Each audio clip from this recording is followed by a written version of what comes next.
Welcome, one and all, to a new episode of Podcasts and Players, the first one of the year. And boy, oh boy, am I excited because we've got somebody I kind of wanted to have on the show for a while. There's a lot of people I want to have on the show, and editing takes a while, so that's kind of why it's taken so long. But today we have the most royal crustacean that I'm aware of.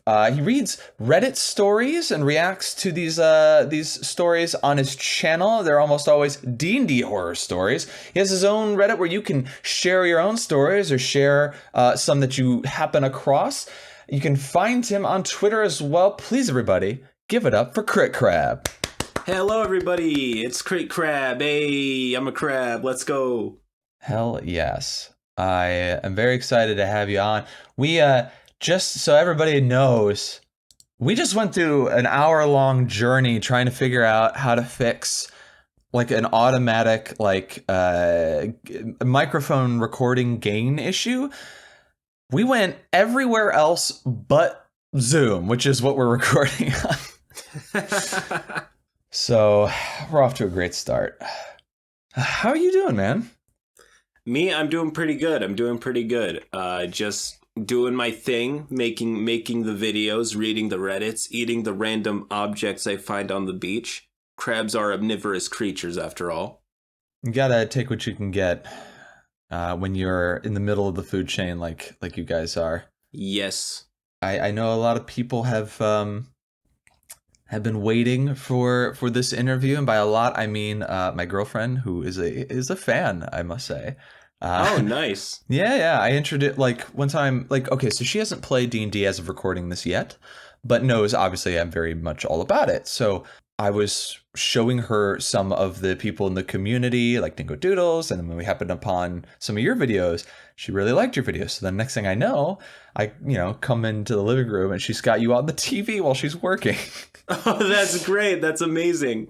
Yeah. I love that. Yeah, so she's a big fan, and we look forward to each new video that you release. Yeah, for those who don't know, CritCrab, you tell us exactly what you do and how you got into it.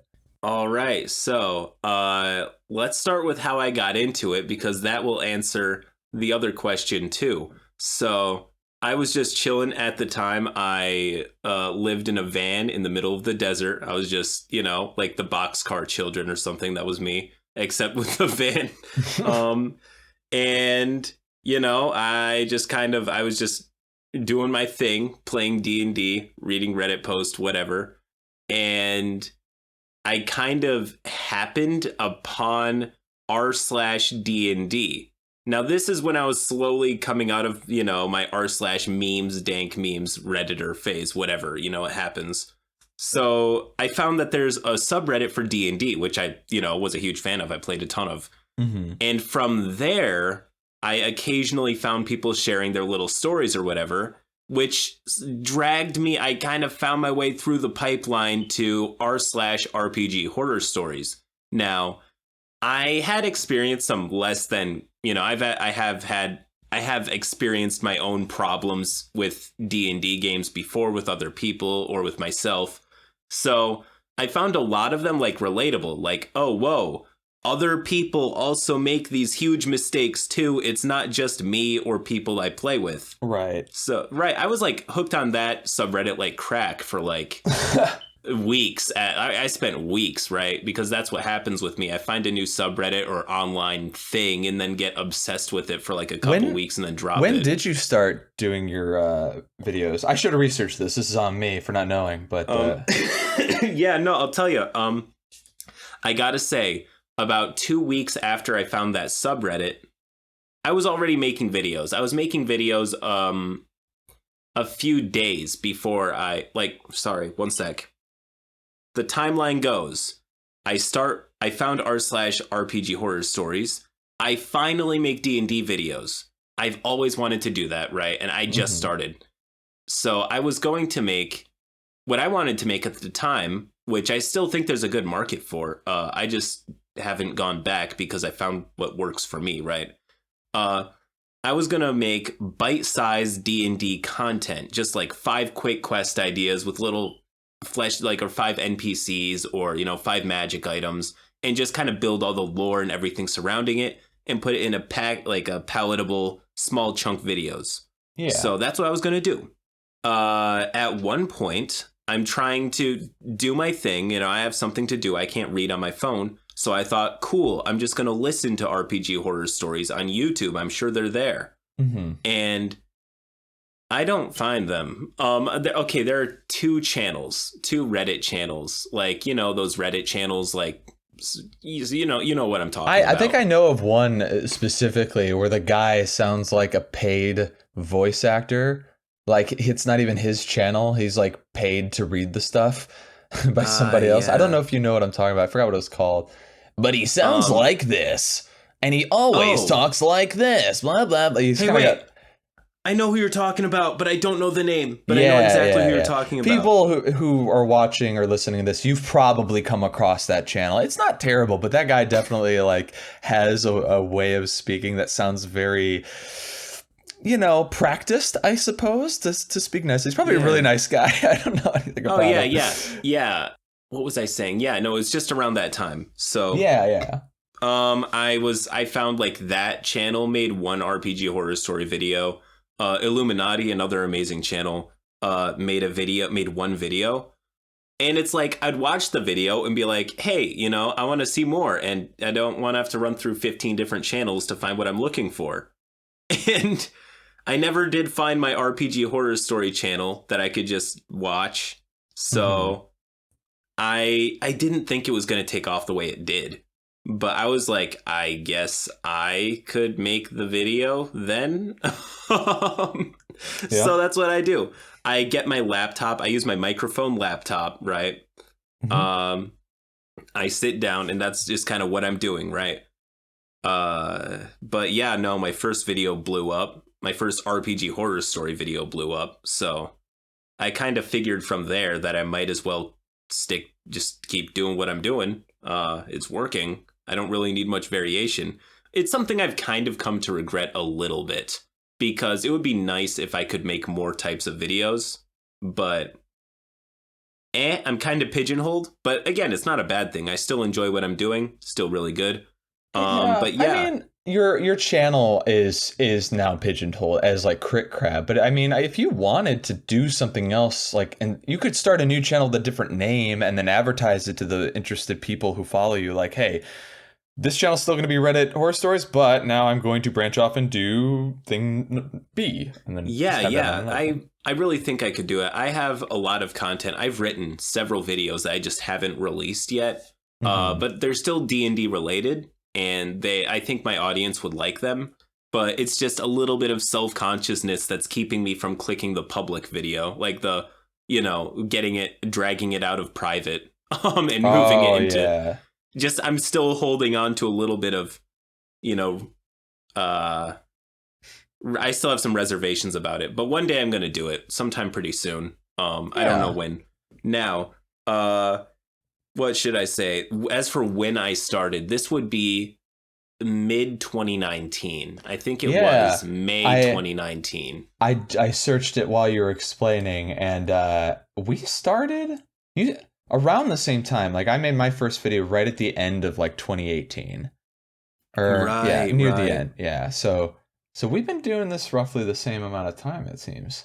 Yeah, no, it's even crazier. Like, the way I got into even making the videos, because I don't come from money. I'm sure you've gotten the impression already, but wait a minute. You're saying your grandfather Crab didn't give you that van as inheritance? You or were you like a hermit crab and you scrounged for it on the beach and fixed it up? Oh yeah, I didn't even fix it up. I didn't drive the thing anywhere. I just kind of slept in there and whatnot. So yeah, no, I washed dishes at this place. It was weird because I have claws and I kept cutting all the dishes in half, but whatever, it works. I didn't get fired. And I made exactly like 500 or so bucks, like 543 or something like that. And with all of that money, I get a sick bargain on a used laptop. And from there, I play free like Neverwinter, the D&D MMO. Oh yeah, I played a little bit of that. Yeah, and I just kind of use all this free software, free video editor, I use the laptop microphone and the built-in voice recording software. And yeah, that's why my original video mic quality sounds like fucking Xbox 360. Right. But somehow it worked enough, and I was able to up production quality considerably from my first video. But yeah, so mid 2019, like just before the plague striked. I mean, yeah, it's weird how quick it all happens, and yet it still feels so long ago. It does. It feels like an eternity ago. Like it was an entirely different world. I'm definitely like really thankful that you started doing what you were doing.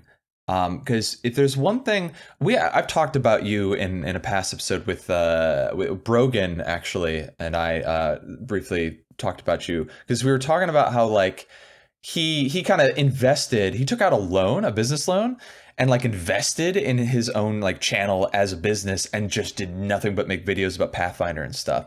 And it's worked out for him. And he's like very clear to say like, do not do what I did because if it goes wrong, it goes really wrong. Oh, then you have all this debt. Yeah. Mm-hmm. I didn't know about that. That's really cool. It's like, what's it called? Like burning the ships at the harbor, Yeah. It's like it's taking this huge risk. I'm burning all the ships. There's no going back from this. And I'm just going to commit to this. And that's something I hugely respect out of people. I didn't know that about him. Like, I feel like I have this like new respect for him. That's really cool. Yeah, he did that. But his main takeaway was like, you have to treat it like a job, even though you're not getting paid. So you have to like, even if you're working an actual job, you need to put in hours and work yourself really, really hard in order to like have a chance to like turn that into your job. Oh, exactly. Yeah, but I also he went into it with that in mind, with that goal.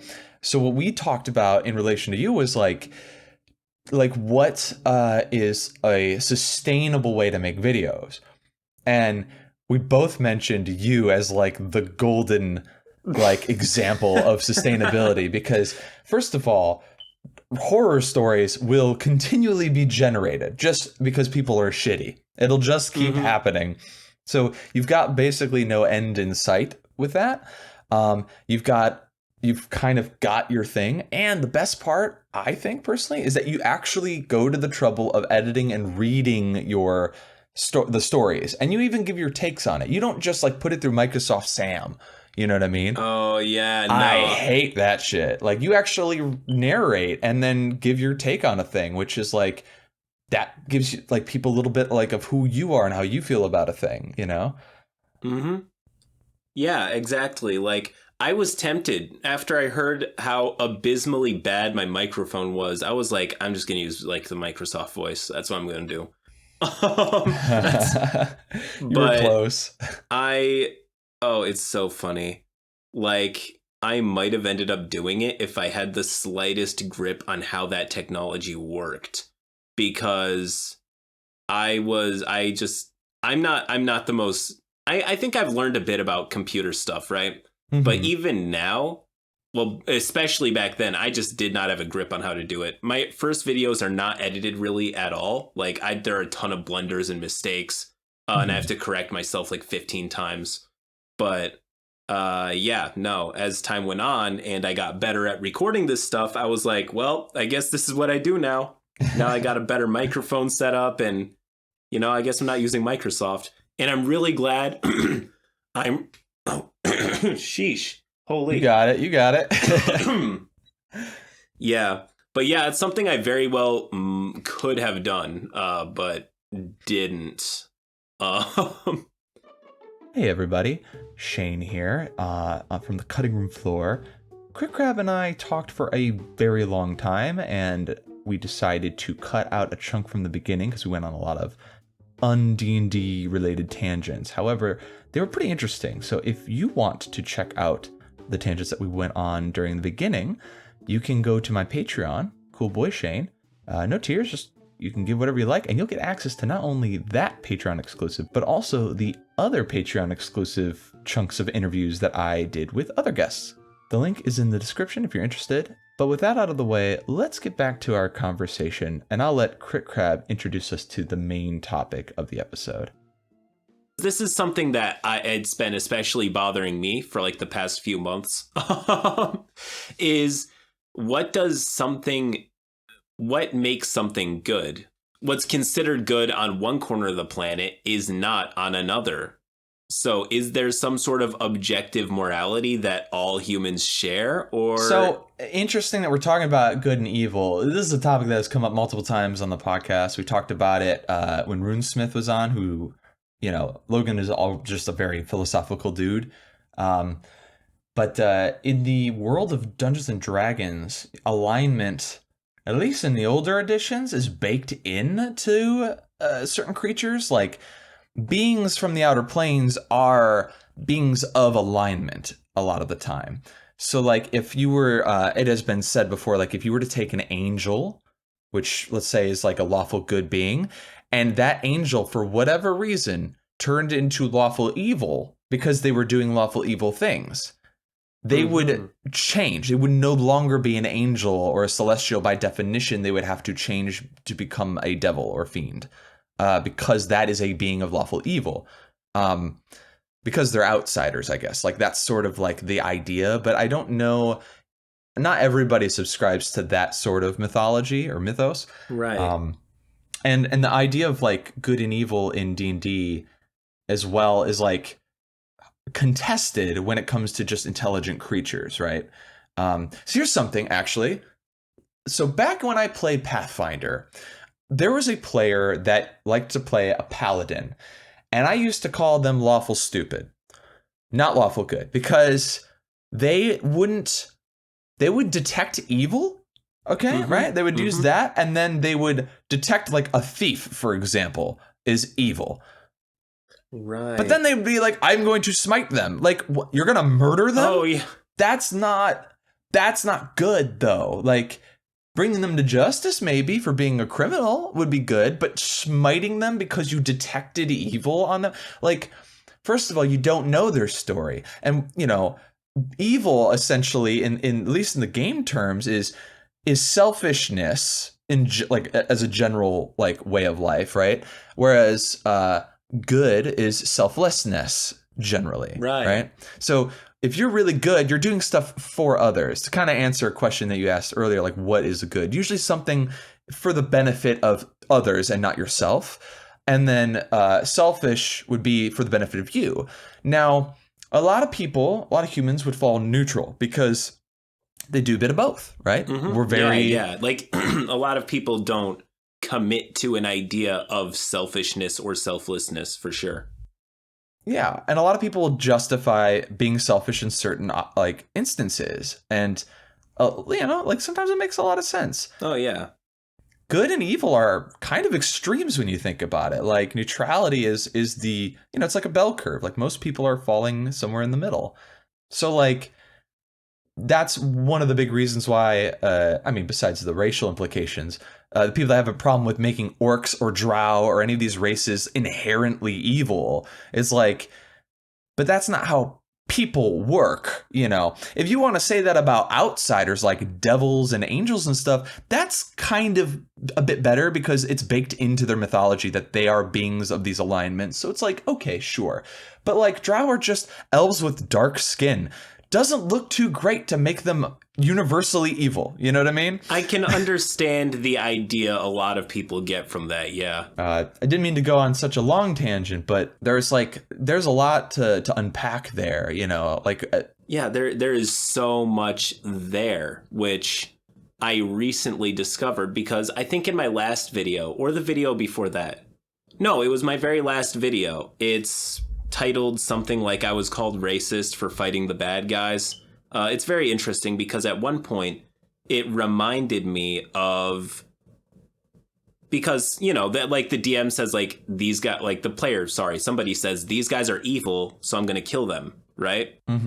And all the other players, one of the other players, sorry, I keep mixing up my numbers. one of the other players says, Nice. dude, that's totally racist. You know, this is blatantly, you know, racism, right? Because you're just judging the whole race like that. And of course, it loops back to the player being like, all of them that I've met so far have tried to kill me. This isn't racism. This is pragmatism. So it was very interesting because I got to talk about it a bit. And this was a bit off topic, mind you, but the idea of evil made me want to go on a bit of a tangent, so I did. And it's the idea that in 5th edition, alignment is really messed up. The alignment system, right? I like the idea of having alignments. It's good. But the alignment system in and of itself is really messed up and can be used to defeat itself in several ways. Like, lawful good just means that you do what is expected by society and uphold the law, right? For its own sake, for selfless reasons. But what if the general alignment of your country is evil? Like, what if donating to the poor is seen as bad because the poor are, you know, they don't deserve anything, right? Does that make you lawful evil, which is somebody who doesn't really care about the rules or the structure or the system, but just kind of wants to do what they want within it? It's very interesting. And of course, you get the chaotic alignments, which place their own system of morality within themselves, and they determine what's right.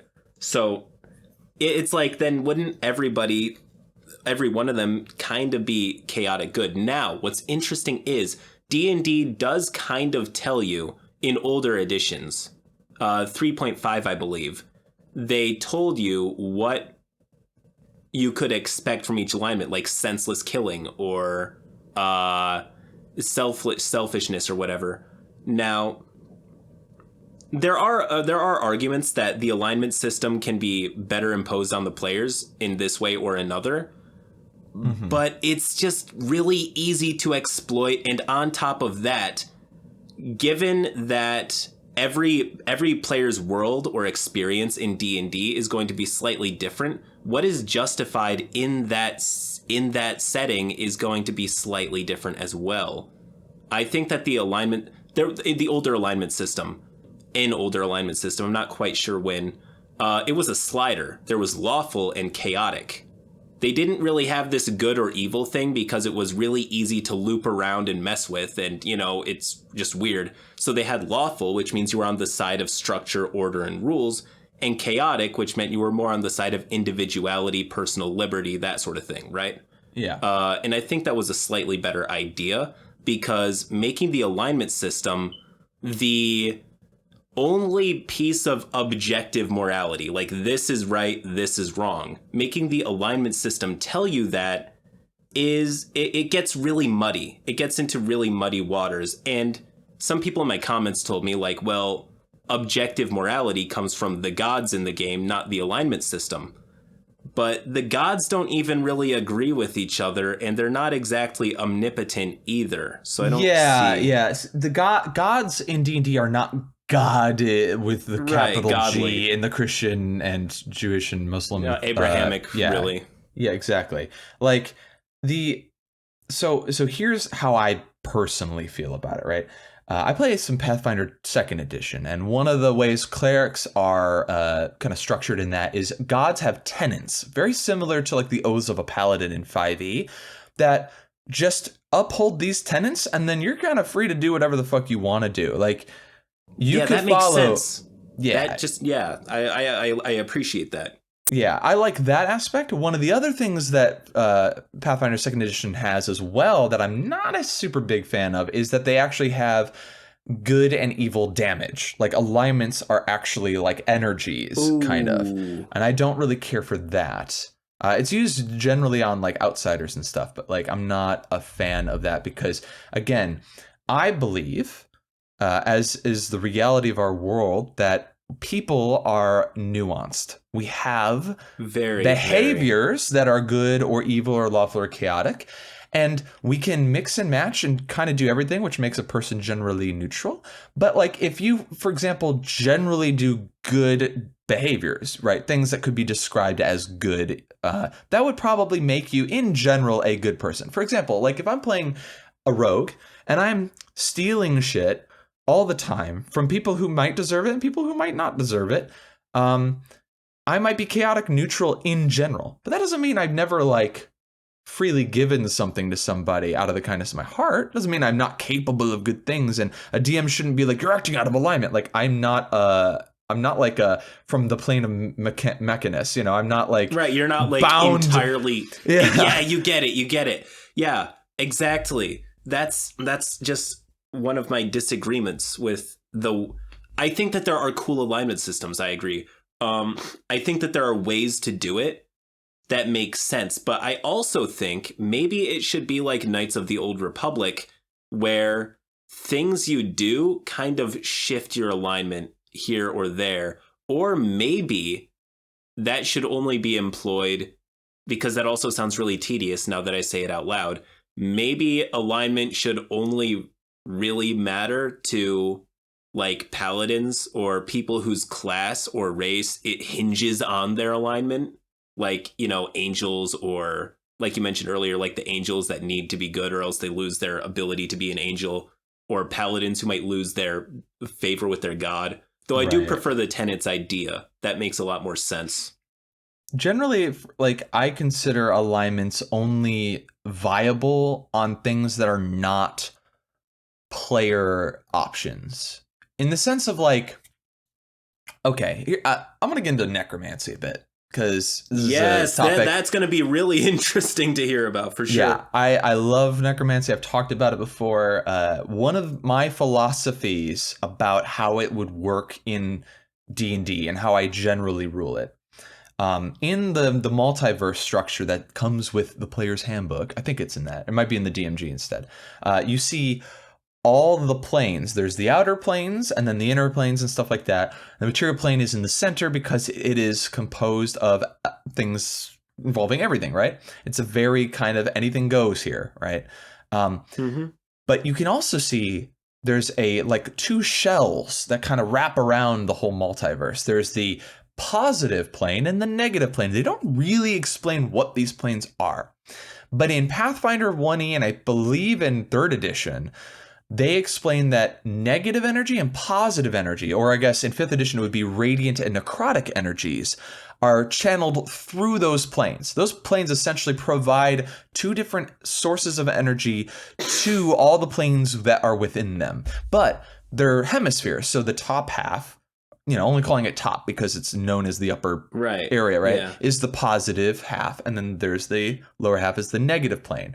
So undead, at least until recently, have been kind of almost universally categorized as evil. Yeah, they're the bad guys, the skeletons or whatever. Right, like if you have a skeleton, for example, and it's just like around and it has no master, it will generally attack things that are alive, right? Mm-hmm. And yeah, how do you explain this behavior, right? So it's known as an evil thing. And basically, if a paladin tries a divine sense, it'll be like, undead detected. Now, the way Divine Sense works in 5th edition is a little different. You just detect undead in general, not necessarily alignments. But if you were to detect alignment, you would detect it on that skeleton. But is the skeleton evil? Like, how is it just evil, for right? Being a skeleton, or how, yeah, exactly. Yeah, how do you determine that? The way that I would imagine it is that when you are raising the dead, you are taking a body, and the body had, you know, just because of the way that monks work, you have ki, right? Everybody's got it, but monks can use it. They've trained their bodies to use this natural, like, source of energy that's within all living things. That's why Stunning Strike works on living things, right? Exactly. So you have a dead body. That means those ley lines are still within it, either through the muscles or through the bones or whatever.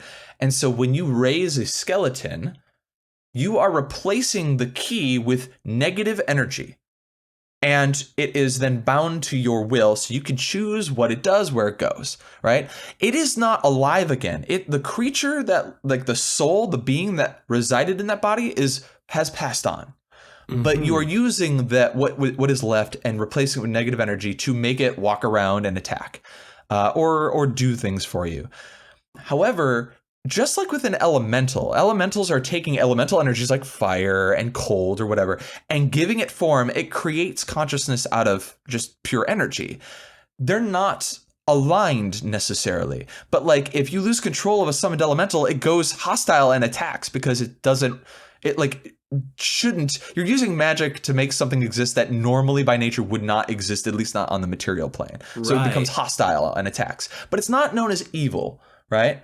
Exactly. Yes. So like with a skeleton, the reason why it might attack is that, again, what is evil? Selfishness. If you were to take the negative energy, which all the lower planes border the closest to that plane, and that's where evil as an alignment exists in tangible form, and why you have fiends that are literally evil by nature, right?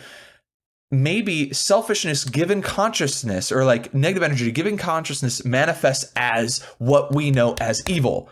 And we just label it that way because that's what happens when you have an energy source that all necrotic energy is it sucks out other energy. It decays things. It takes, right? Taking, boom.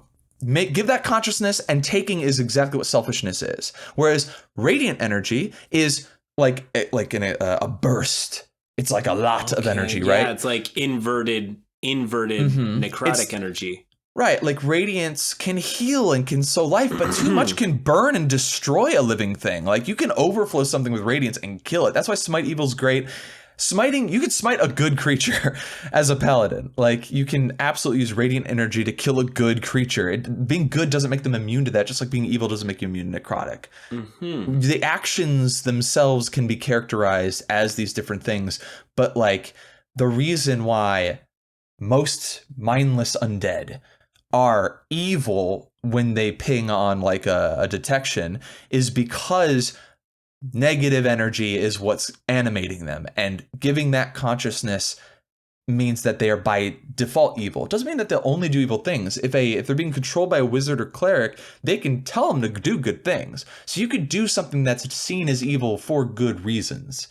And that's where the nuance comes in. Yeah, exactly. That's why I'm not quick to label things good or evil. It's much easier to say, like, do you play by society's rules or not? Like, do you value society or yourself more, right? Lawful or chaotic. It makes more sense that way because it ties into why you do what you do. But when it comes down to good versus evil, it's like you said, it's so much more nuanced than that. Just to label a character good denies that character a lot of room to grow or change. Yeah. And it kind of like it does take away a lot of their ability to act like a normal human being. to say something, to say the least. Yeah. That's why what I tend to do when I run my own games is I measure how players are behaving in their environment, and then I kind of keep my own little slider, like reputation sliders or whatever, right? Or if there's a god, like you mentioned earlier with the tenets, if they uphold these tenets, then, they're looked on more favorably. And it works like a more... I'm just a nerd for this stuff, so I understand that this isn't a prescription for everybody to go do because it does take work, right? Right. But it's a way for me to gauge what lens, like how the world and how the extra other planes kind of look on the party. Like, do they see them as good or evil? Because there are things that are normally considered evil that, when done for the right cause, becomes a good action. And selfishness as evil is a bit of a slippery slope because there is cheating, robbing, right, killing out of spite, a bunch of other stuff. However, like, where is the line drawn on selfishness? Because, if you have two of something and you just kind of keep them both for yourself and you like don't give to somebody who has none, is that an evil action, or is that just you kind of minding your own business, not really fucking around, not really messing with much? Right. There's a line that needs to be drawn somewhere, because there is a line where selfishness becomes evil, but then there's a line where it's like, no, I'm at checkout and I'm not gonna give my change to the poor, right? Like Mhm. every time you go to checkout and you scan your card and they're like, you want to give 50 cents to the poor? It's like, not really. Is that an evil action or is that more neutral? There's a whole lot of nuance that goes into it. Right. Like, if I can give an example from Pathfinder, which I think is really good. One of the most popular gods in Pathfinder is Sarenrae the Dawnflower. She's basically a fire angel. And That's a really badass name. yeah, right. And she's characterized as neutral good, but her followers, all they have to be is just of good alignment, is the idea, right? However, again, I don't believe that people are necessarily in alignment. So basically, exhibit good Right. behaviors. Her edicts, which you should do, destroy the spawn of Rovagug. So any of that god's followers you need to destroy. Spawn being like, they're monsters, not like people. Right. Okay. That's making more sense to me. Yeah. A little bit. Spawn. It's in caps. Spawn of Rovagug. So it's like any of his like things that he creates. Mhm. Protect allies. Pretty general. So Yeah. they Yeah. I do could that. see even an evil god saying that that's a good idea. Right. Provide aid to the sick and wounded, and seek and allow redemption. Right. Okay. So those are the edicts. And then she's got anathema, right? Which is like, if you do any of these things, then you lose any powers that she might be granting you as like a cleric or something. So if you create undead, she don't like that. She takes her power away from you.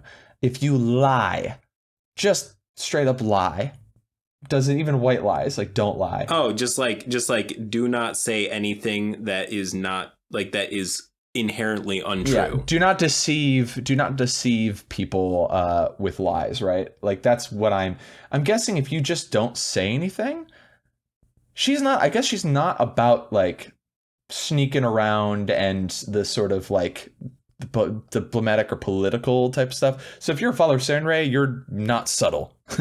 I'm guessing.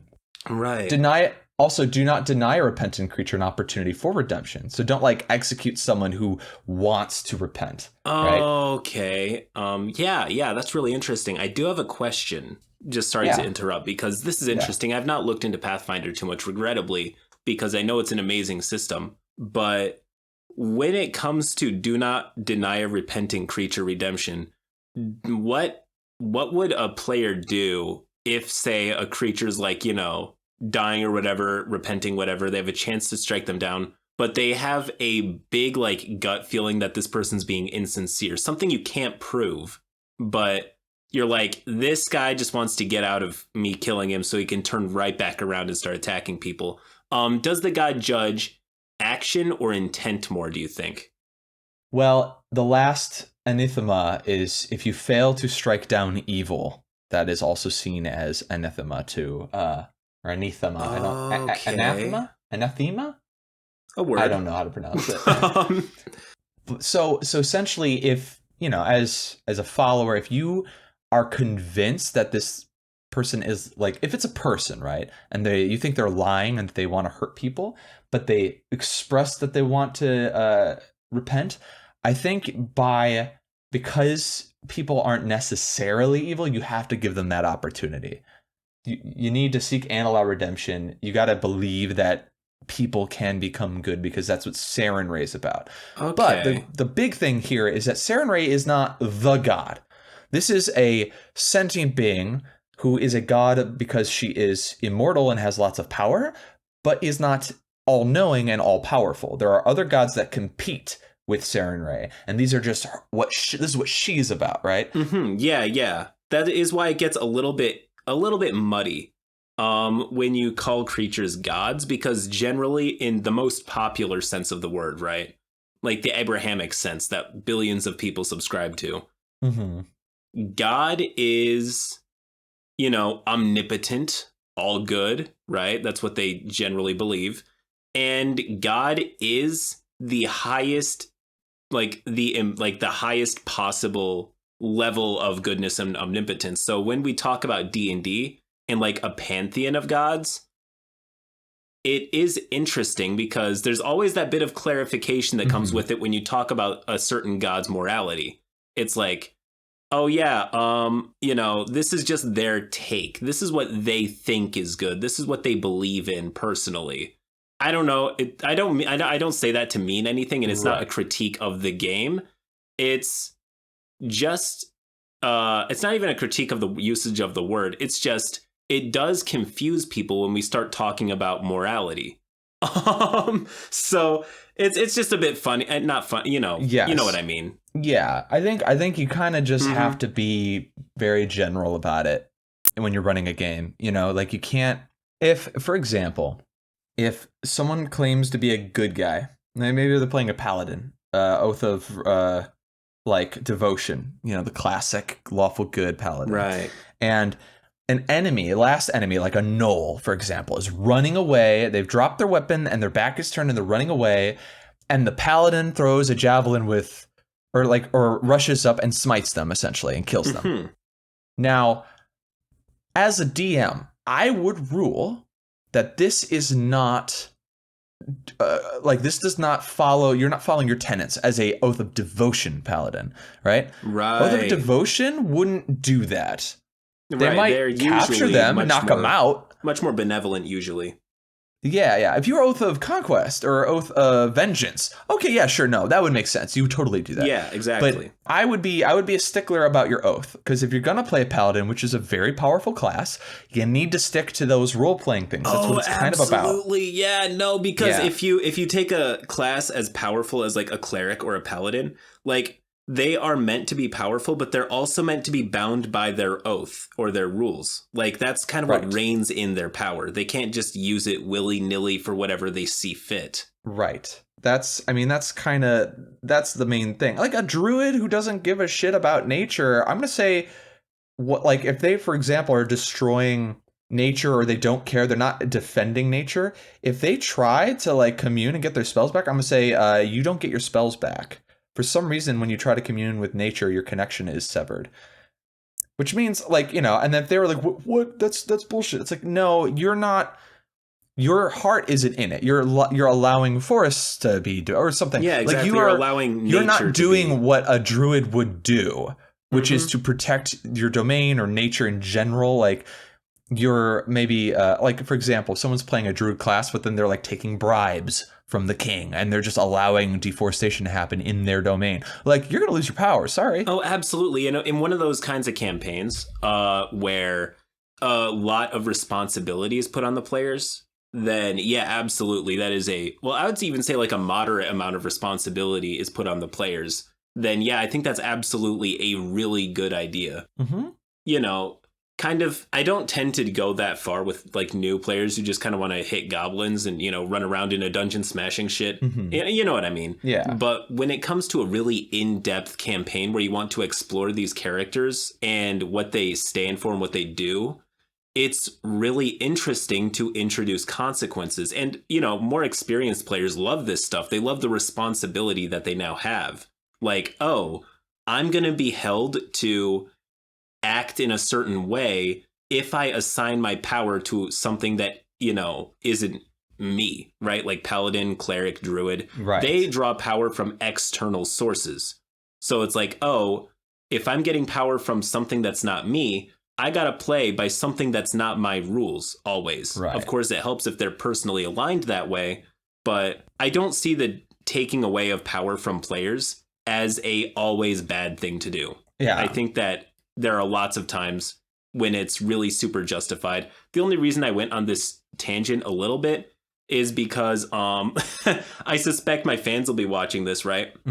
And they'll be like, hey, wait, is CritCrab 4 taking away player agency? Which I'm still not for. I'm just, what I'm for is making the players, this rule mostly applies for more experienced players who have consented to this, you know, session 0, where it's like, you got to behave this way or bad things could happen, right?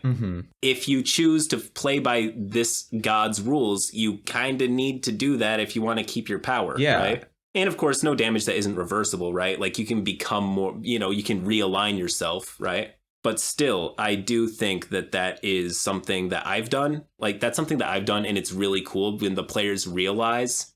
They only ever realize it when something bad happens. But when they realize like, oh, wait, what I do matters. Yeah, it's like really good. I want to clarify too for listeners. I'm not saying be a dick to your players for the fun of it. Like I'm not, you know, it's each class has a specific thing about it, right? Like some people might say it's not fair to take away say a cleric's power, for example, because they did something, because the player wanted to do something a specific way. They're like, well, I don't think it's fair that you took away my power, but like the wizard gets to keep theirs. And it's like, well, hold on though. The wizard has their own drawbacks. Like I could do something to take their spell book away, and then they can't prepare new spells. They are stuck with whatever they prepared, and then they have to make a new spell book, which is really labor intensive and expensive. Oh yes. And that's a drastic thing. I wouldn't necessarily do that. I've done it once. Just to kind of mess around with my player, like I had a kid pickpocket his spell book, and then he had to chase him through the city. Right, like that's and it was funny. Like that can work, but like I'm not gonna just destroy someone's spell book because I want to be a dick. It's more if something like that were to happen, it would have to be something that not only affected them, but like everybody lost some measure of power. So I didn't feel like it was just bullying a player, Again, like looking at, for example, a warlock. I mean, it's baked into it. You have a patron. They want you to do certain things. And so if you want to get level ups as a warlock, you need to do the things that your patron asks you to do, right? Yes. And the way that I make it different from the cleric is the cleric has more spell slots and is overall a more powerful caster, but a god can withdraw their power from the cleric at any time they see fit. They generally don't, but if the cleric is not following their tenets, they can lose their power and have to redeem themselves in the eyes of that god to get it back, right? Right. Whereas with the warlock, every level is a bargain. So like when you do the thing that you were supposed to do for the patron, you get your level up. And then it's fine. If you decide to stop doing what the patron asks, you can't level up in Warlock anymore, at least not from that patron. You'd have to find another patron to keep going. And like you can keep what you have, but essentially you're kind of stymied. So basically, but the thing is, a patron can be talked to, whereas like your god is kind of so far away and so above you that you have to be super high level to even have a hope to talk to your god. You know what I mean? Oh yeah, like when you get super high level, then you can start communicating them. Well, with a warlock, it's more like a business agreement, right? Like it's like taking out a loan. Yeah, it's like an archfey or something is like, so I need you to retrieve an item for me, but like other than that, like you can do whatever you want. It's a lot looser. Oh yeah, like there are less moral implications of what you can and can't do. There are sometimes they'll say do not fuck with these people, or like help these people right now. But what I love about warlocks, right? Warlocks are one of my favorite classes to run games for because you can do so much cool stuff with their patron. It's a really easy way to shoehorn a side quest in if you're running low on ideas or whatever, right? Or a really good way to introduce plot or story is to make their patron do something. Now, of course, it's good to do this in moderation because that does put the spotlight on the warlock pretty much solely, as the warlock's going to be the only person with a connection to the patron usually. Yeah. However, I'm a little bit guilty of this. Some people really don't like this idea, but I love running solo side sessions during the campaign. It's like sometimes it'll be over Discord or like whenever the main group isn't together, I'll call out to the warlock and be like, hey, your patron has some business for you if you want to run like a solo side mission, right? Yeah. Which I really like. I like doing that with all my players. It's really fun, and it kind of gives them an Avengers-like feel, right? Like right. They're all kind of separate little dudes who all have their own lives, but then they come together and they're the super friends, right? Yeah. I don't know. That was a little mini tangent, but it's something I like doing. And if you're a DM that either has players that always have conflicting schedules, right? And maybe you can catch one or two of them at a time and run little mini campaigns or mini story arcs for these characters only. It's a really cool way to kind of cheat past never having time for everybody at once. Yeah. It's really cool. That's a really good idea, especially for warlocks specifically, but like any character. And I think that's something I want to touch on to kind of close off this specific topic, is that every class has certain role-playing things kind of baked into it. And you should talk with your DM about how you want to play a class, right? For example, if you want to play a cleric, but you're not very maybe religious in real life and you don't really want to follow God even in roleplay because you're just like, I want to do what I want to do, then talk to your DM about how you manage to get divine power without following a specific god. Is there a concept or like a, it's a domain, right, that you're getting it from? So how are you embodying this concept and how do you feel about it? Like the idea of a cleric is you worship, you pray, you're devoted to something, usually a god. But if you're not a god, then you need something to be devoted to. That's the whole point of being a cleric. Oh yeah, it's assigning like getting your power from something that is way beyond yourself, right? Right. It's the idea. It's baked into it. It's just like if someone wanted to multi-class, they're like, I am a sorcerer and I have a bloodline that gives me power. Pretty easy. Anybody can just have a bloodline that awakens. Very easy story absolutely. thing. Yeah. Very luck of the draw. Then they say, I want to do a 1-level dip into Hexblade Warlock for all the bullshit that gets. I'd say, how are you finding the Hexblade? Where's that coming from? How are you getting that? Right? It's got to make sense in the story. It's a patron, right? Like you are getting powers from a patron. You can't, if I'm the DM and you're just like, I'm just now a Hexblade for 1 level, I decided, I'd say, hold the phone. No, you're not. I didn't give you a patron. How did you come across this? It better make sense story-wise. You need to convince me to allow that because I know how powerful of a multi-class that can be. And I know that most people will just do it for the mechanics and not the story. I'm not saying you can't do it, period. I'm saying you better have a good fucking reason for doing it, right?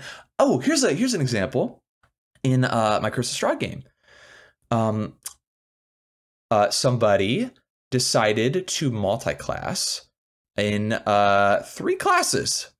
Oh my. Yeah. They started off as a wizard and they had a very good reason for being a wizard. Then they really liked the mechanics of the Forge Cleric and they were like, can I do this? And I asked, well, who are you worshiping? How are you a Forge Cleric? And they gave me their reason for that. I want to still sort of hash that out with them. I think that could be built up a bit more, but I understood why they wanted to do it, so I allowed it, right? So their first 2 levels were 1 cleric, 1 wizard, very kind of adaptable caster. But then their 3rd level's artificer.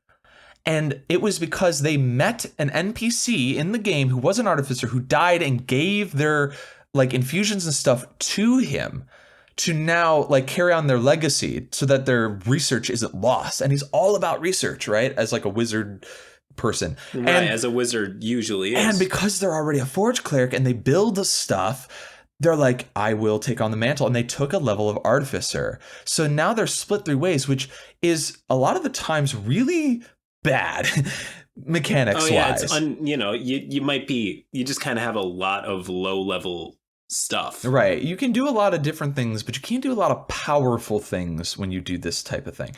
And I admired that because the reason they did it was for the story and to be adaptable. That's what they want, right?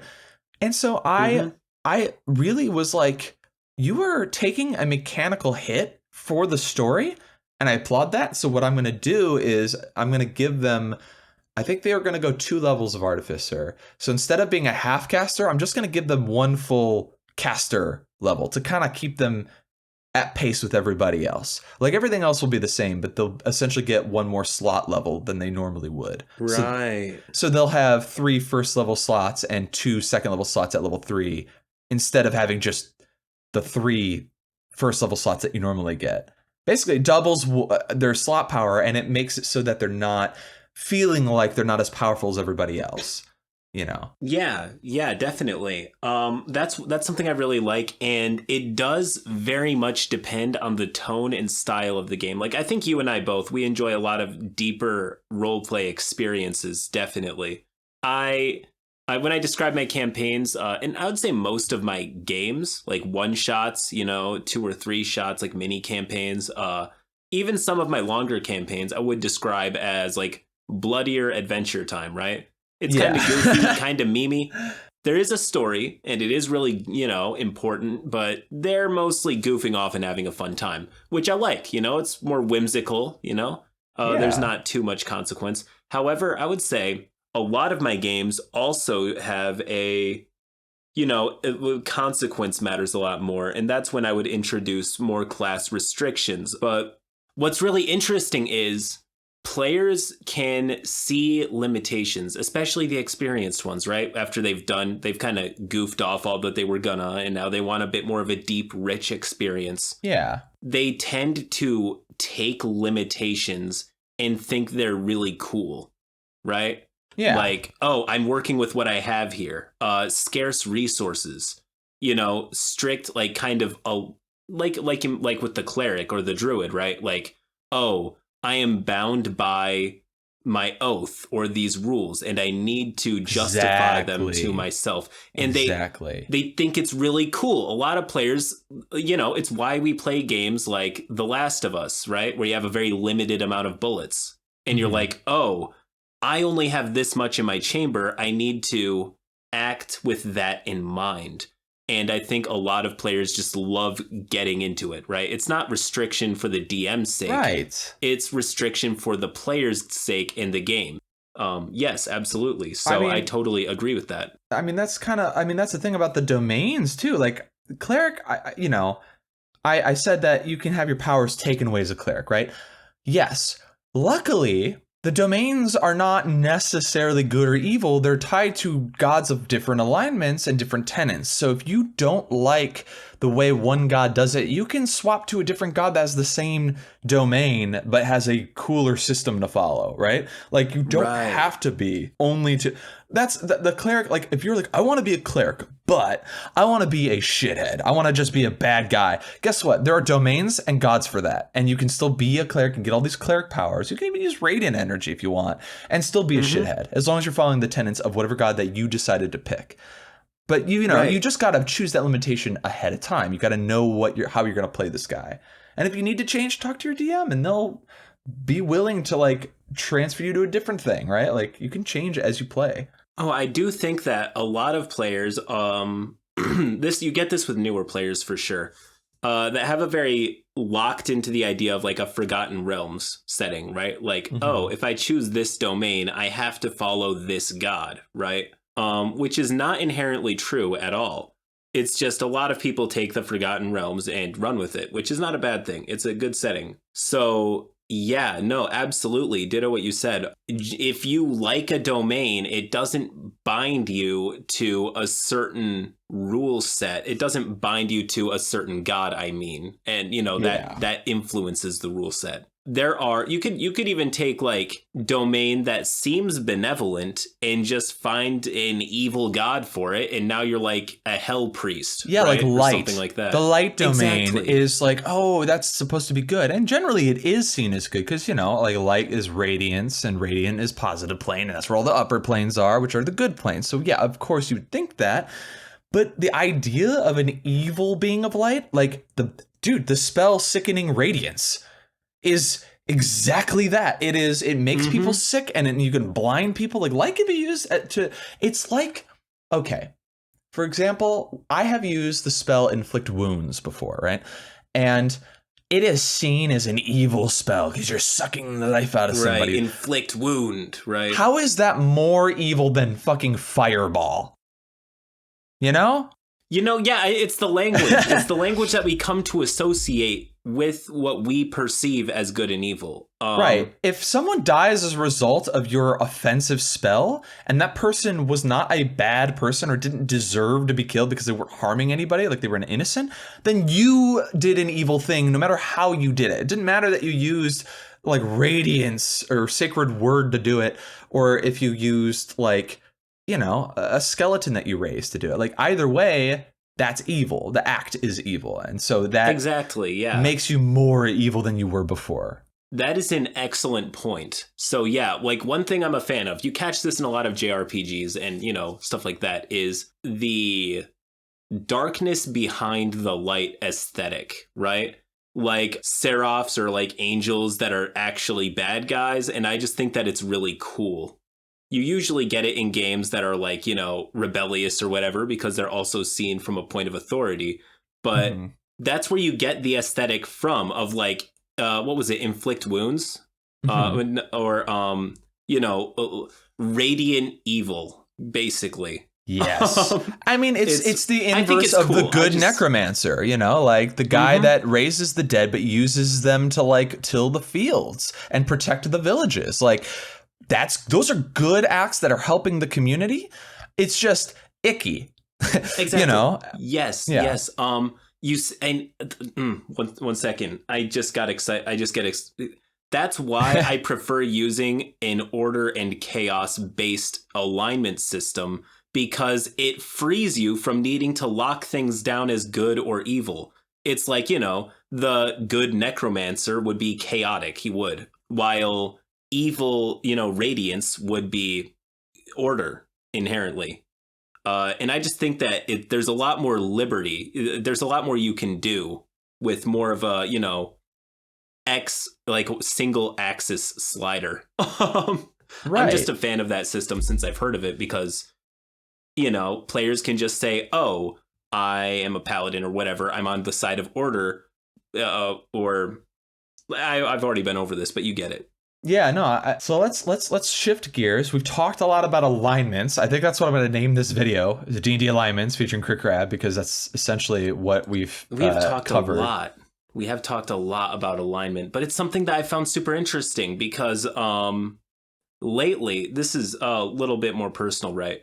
But lately, I've been really interested in philosophy. I've been reading a lot of stuff. I've been reading from a lot of different, both religious, what worldly religions might say are good and evil, what different philosophers might say are good and evil, humanist perspectives, lots of other interesting things, and how we assign value to what good or evil is. So, of course, reading a lot of this stuff is when I started realizing that I don't like the alignment system that much. Yeah. Because, I mean, it works. It serves a simple purpose. I think it could work within one societal structure where everybody agrees to this set of rules and understands it, right? But when it comes down to an entire world with many different,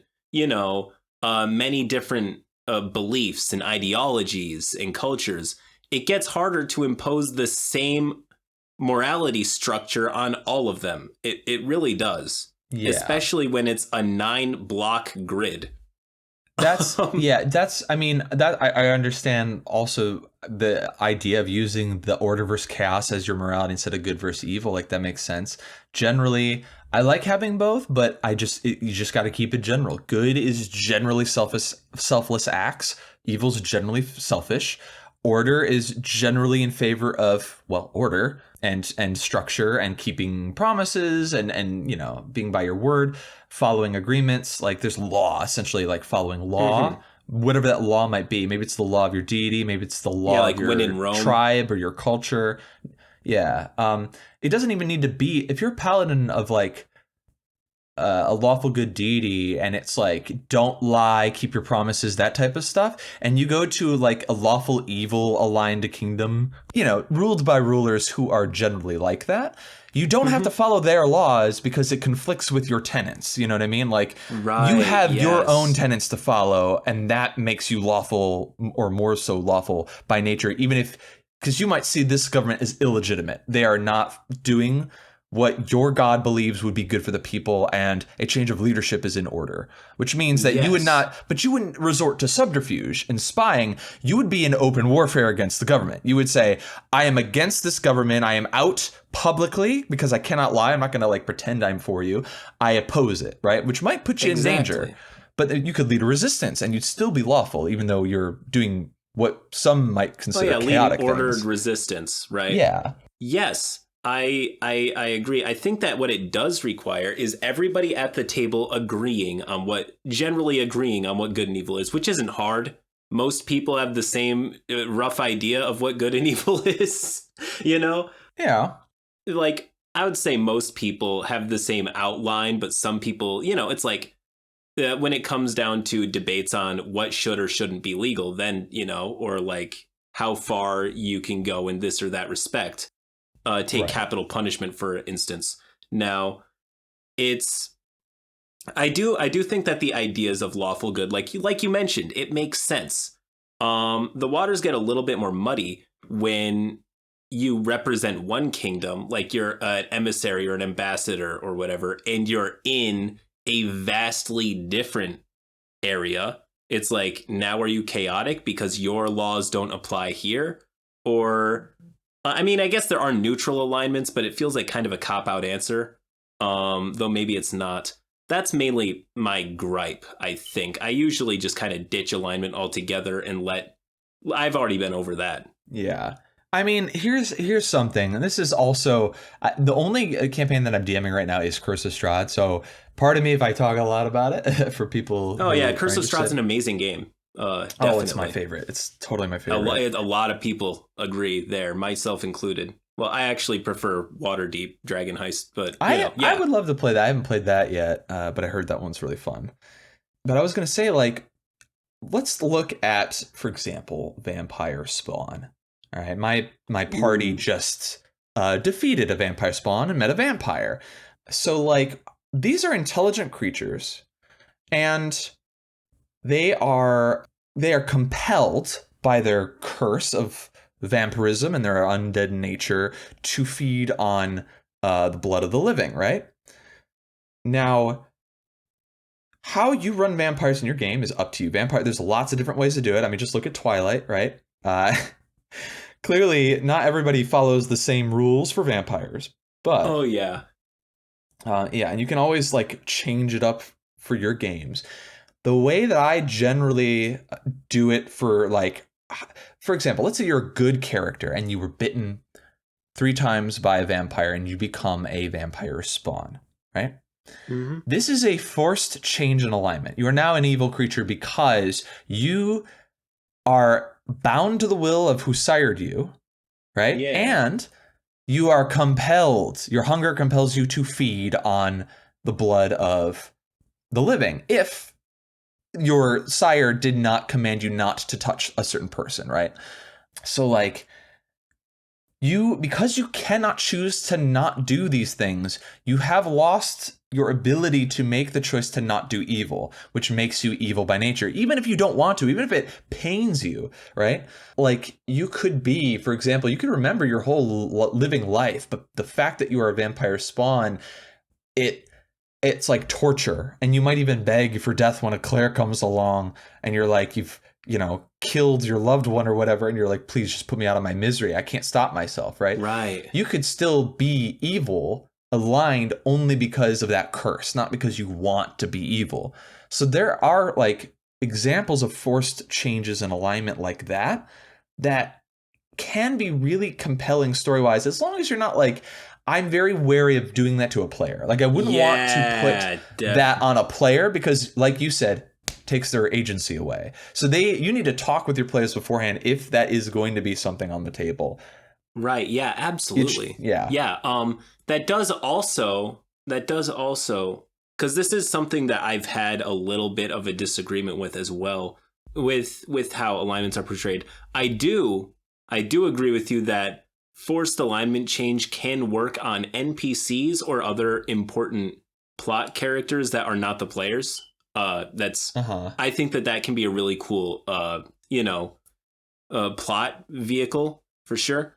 Yeah. However, there's also the idea that ogres are chaotic evil, right? They have an intelligence score of 5, which means that they're about at the human level of understanding that a toddler might have. They're slightly more intelligent than a wolf, which has a 3. It's like, okay, so if we're imposing a system of morality on an ogre, right? On something, the wolves are unaligned, even though they will usually attack you on sight in the game. They're mostly used as enemies. An ogre is not much smarter. It kind of doesn't think. It just smashes stuff. It has slight tactical ability.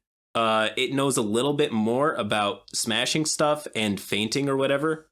maybe more maneuvers, but all in all, it's largely just a beast that doesn't really know what it's doing. So I understand why they made it chaotic evil, right? It's a big, scary monster that only cares about itself. But you can say the same for many beasts or other creatures, especially the hostile ones. Yeah. So I would say, to point of fact, though, D&D is doing away with assigned or ascribed alignments in all their errata. I love that. Yeah. Yes, I was a huge fan of it. And that's why that's why I've not mentioned Wizards of the Coast failing. Like, I don't say that. Right. I just think that alignment is something that they've always had. And it had a huge, they had a lot. They had entire pages dedicated to going more in depth and telling you what's right and wrong. And it made a lot of sense back then, especially because alignment was deeply tied into the gameplay. I just feel like in 5th edition, they kind of carried it over because it's always been there. But people, understandably, I'm not the only person. I'm not saying anything profound, right? I'm saying things that have been said for years now. Right. That's just is this super necessary? And Wizards has responded, not really. So, we're largely doing away with prescribed alignments just by virtue of being this thing, which I think is an amazing step. Really good idea. Yeah. Yes, absolutely. This isn't just me whining. Yeah, no, I think, I'm still of the opinion that anything that is just a living creature shouldn't have an ascribed alignment, right? They might be prone to making certain behavioral decisions that you could ascribe alignments to, but they themselves are not, an ogre should not ping if someone's trying to detect evil. They shouldn't pop up, which is actually the spell detect evil. They wouldn't. You would detect fae, you would detect celestials or fiends, or undead. You detect things that are by their nature a certain way, but not necessarily if something is good or evil. So I agree. Ogres are just large brutes that are trying to survive like any other creature, and their best survival strategy, as proven through time, is just beating up, caravans, taking their shit, or maybe just hunting with a club and taking out an elk and then dragging it back to a cave. They're not necessarily they're not an advanced, species of creature. I understand the chaotic bend, right? Yeah. But and I wouldn't say they're inherently good, but I wouldn't say that they're inherently good much more than they are inherently evil. It's just they've evolved that way. They've evolved to smash stuff, eat it, and then go back into their hole, and that's just what they do. Yeah. Have you heard of Garg and Moonslicer? No, I have not. This is a story that I think you would really enjoy, and I have a Word document that I copied. I don't remember who wrote this, but you can probably find it online too. Essentially, it is a paladin dies, and they have a sentient sword that's good aligned, and their god allows them to make a last request, and they said, "I roll to leave the world a better place," and they roll a nat 20. And so after they rolled that, an ogre finds the sword.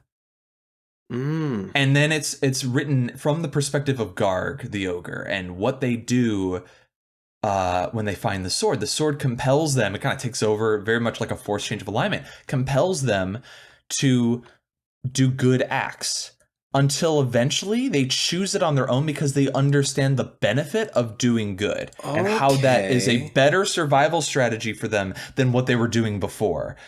And they become good naturally, or they do good things naturally. It's very good. Anyone who hasn't read Garg and Moonslicer, I recommend it. So what exactly is that story like? I think it's a Reddit story. I could link.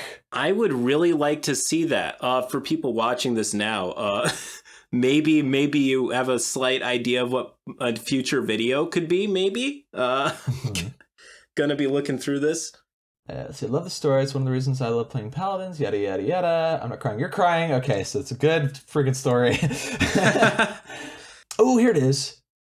Okay, from 2015. So this is kind of old, but I will send you. Looks like some people are getting the Cool Boy Shane sneak peek experience.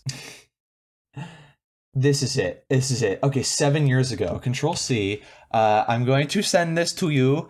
But yeah, this is maybe one of my favorite stories in D&D. Okay. Because it's a dramatization, I think, of something that actually was written, or something that actually happened. I don't know who to credit. I don't know who actually, if the person who wrote this was the original writer, or if they copied it from something else. But this is something that's sort of just kind of like the legend of that bear that rolled so high on its charisma checks that nobody could tell that it was a bear because it kept succeeding.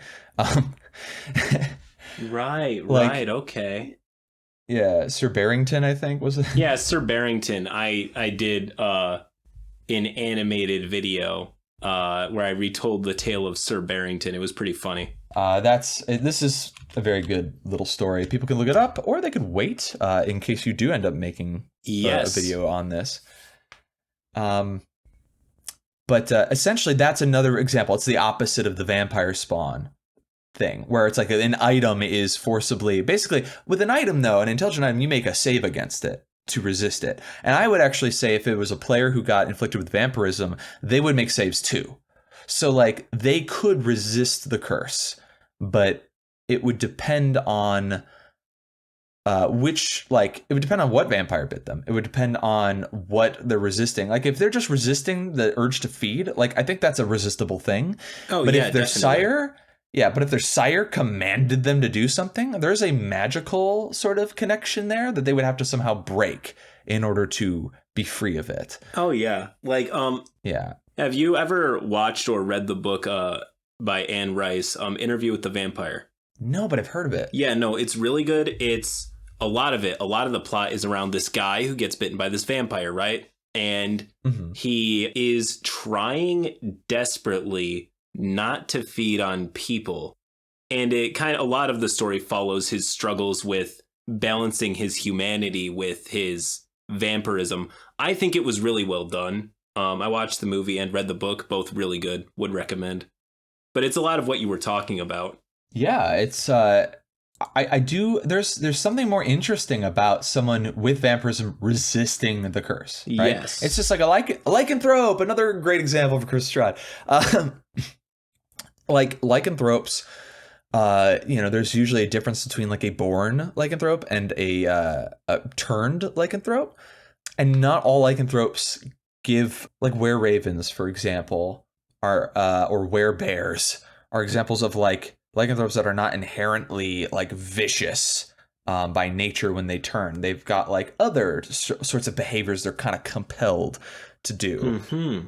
The behavior itself isn't like, again, good or evil. Like I wouldn't say you had a change in alignment if you were bitten by a werewolf. I would say that you might, you could either choose to accept your curse, which would then mean that you'd have more control over when you change, but you would be compelled and have to make saves against attacking helpless creatures. Yes. Because of the predatory nature within you. Whereas if you chose to resist your curse entirely, you wouldn't have to make saves while you were in human quote unquote form. But if full moon comes out, you lose control of your character entirely, and I get to play you as a werewolf. That's the compromise. Either you accept your power and then you make saves to resist your bestial nature, or you resist, which means that you don't ever have to make those saves while you're not shifted. But when a full moon happens, well, give me your sheet. Yeah. See what we can do here. That's the compromise. So I would always give a players like a choice in that. And that's less of an alignment thing and more of just an agency thing. But it's, if you're going to play in a game like Curse of Strahd or any sort of like Grim Hollow is another great example of like a horror themed like world, right, Atharis, yes. I think it's called. Like that's just something that you kind of talk about in session 0. Like this is something that could happen. Oh yeah, definitely. I think that of course you get it out of the way in session 0, but I like to apply the same rules that I do with death in D&D. I do this, like, of course, when you get the really experienced players who just want a gritty experience, right? Mm-hmm. Then I take off a lot of the safety wheels, like the training wheels. Yeah. And just kind of let them run them, like, let them kill themselves if they're doing stuff, right? Mm-hmm. However, I can't remember what game this is, but this is my main philosophy when playing with most players, right? There was this video game, and I forget what it is, but if you're about to do something really stupid that'll get you killed, this little pop-up screen will come up and it'll say, doing this action will kill you. Do you proceed? And it gives you the option to say yes or no, right? Uh-huh. Of course, I don't say it that bluntly, but you know the DM's trademark, like, are you sure? Yes. Yes. I don't, of course there is present danger in combat, but I don't like players just dying in your average combat. It feels icky. What I prefer is, of course they can kill themselves, and they have killed themselves in basic combat, but I don't like telling them bluntly because it does knock the wind out of the, momentum. Yeah. But I do like to really emphasize in my narration the amount of peril that this person is in. And like the amount of risk he's taking on. And you get it a lot, like when, say, a character is going to sacrifice themselves for to save their friends or whatever.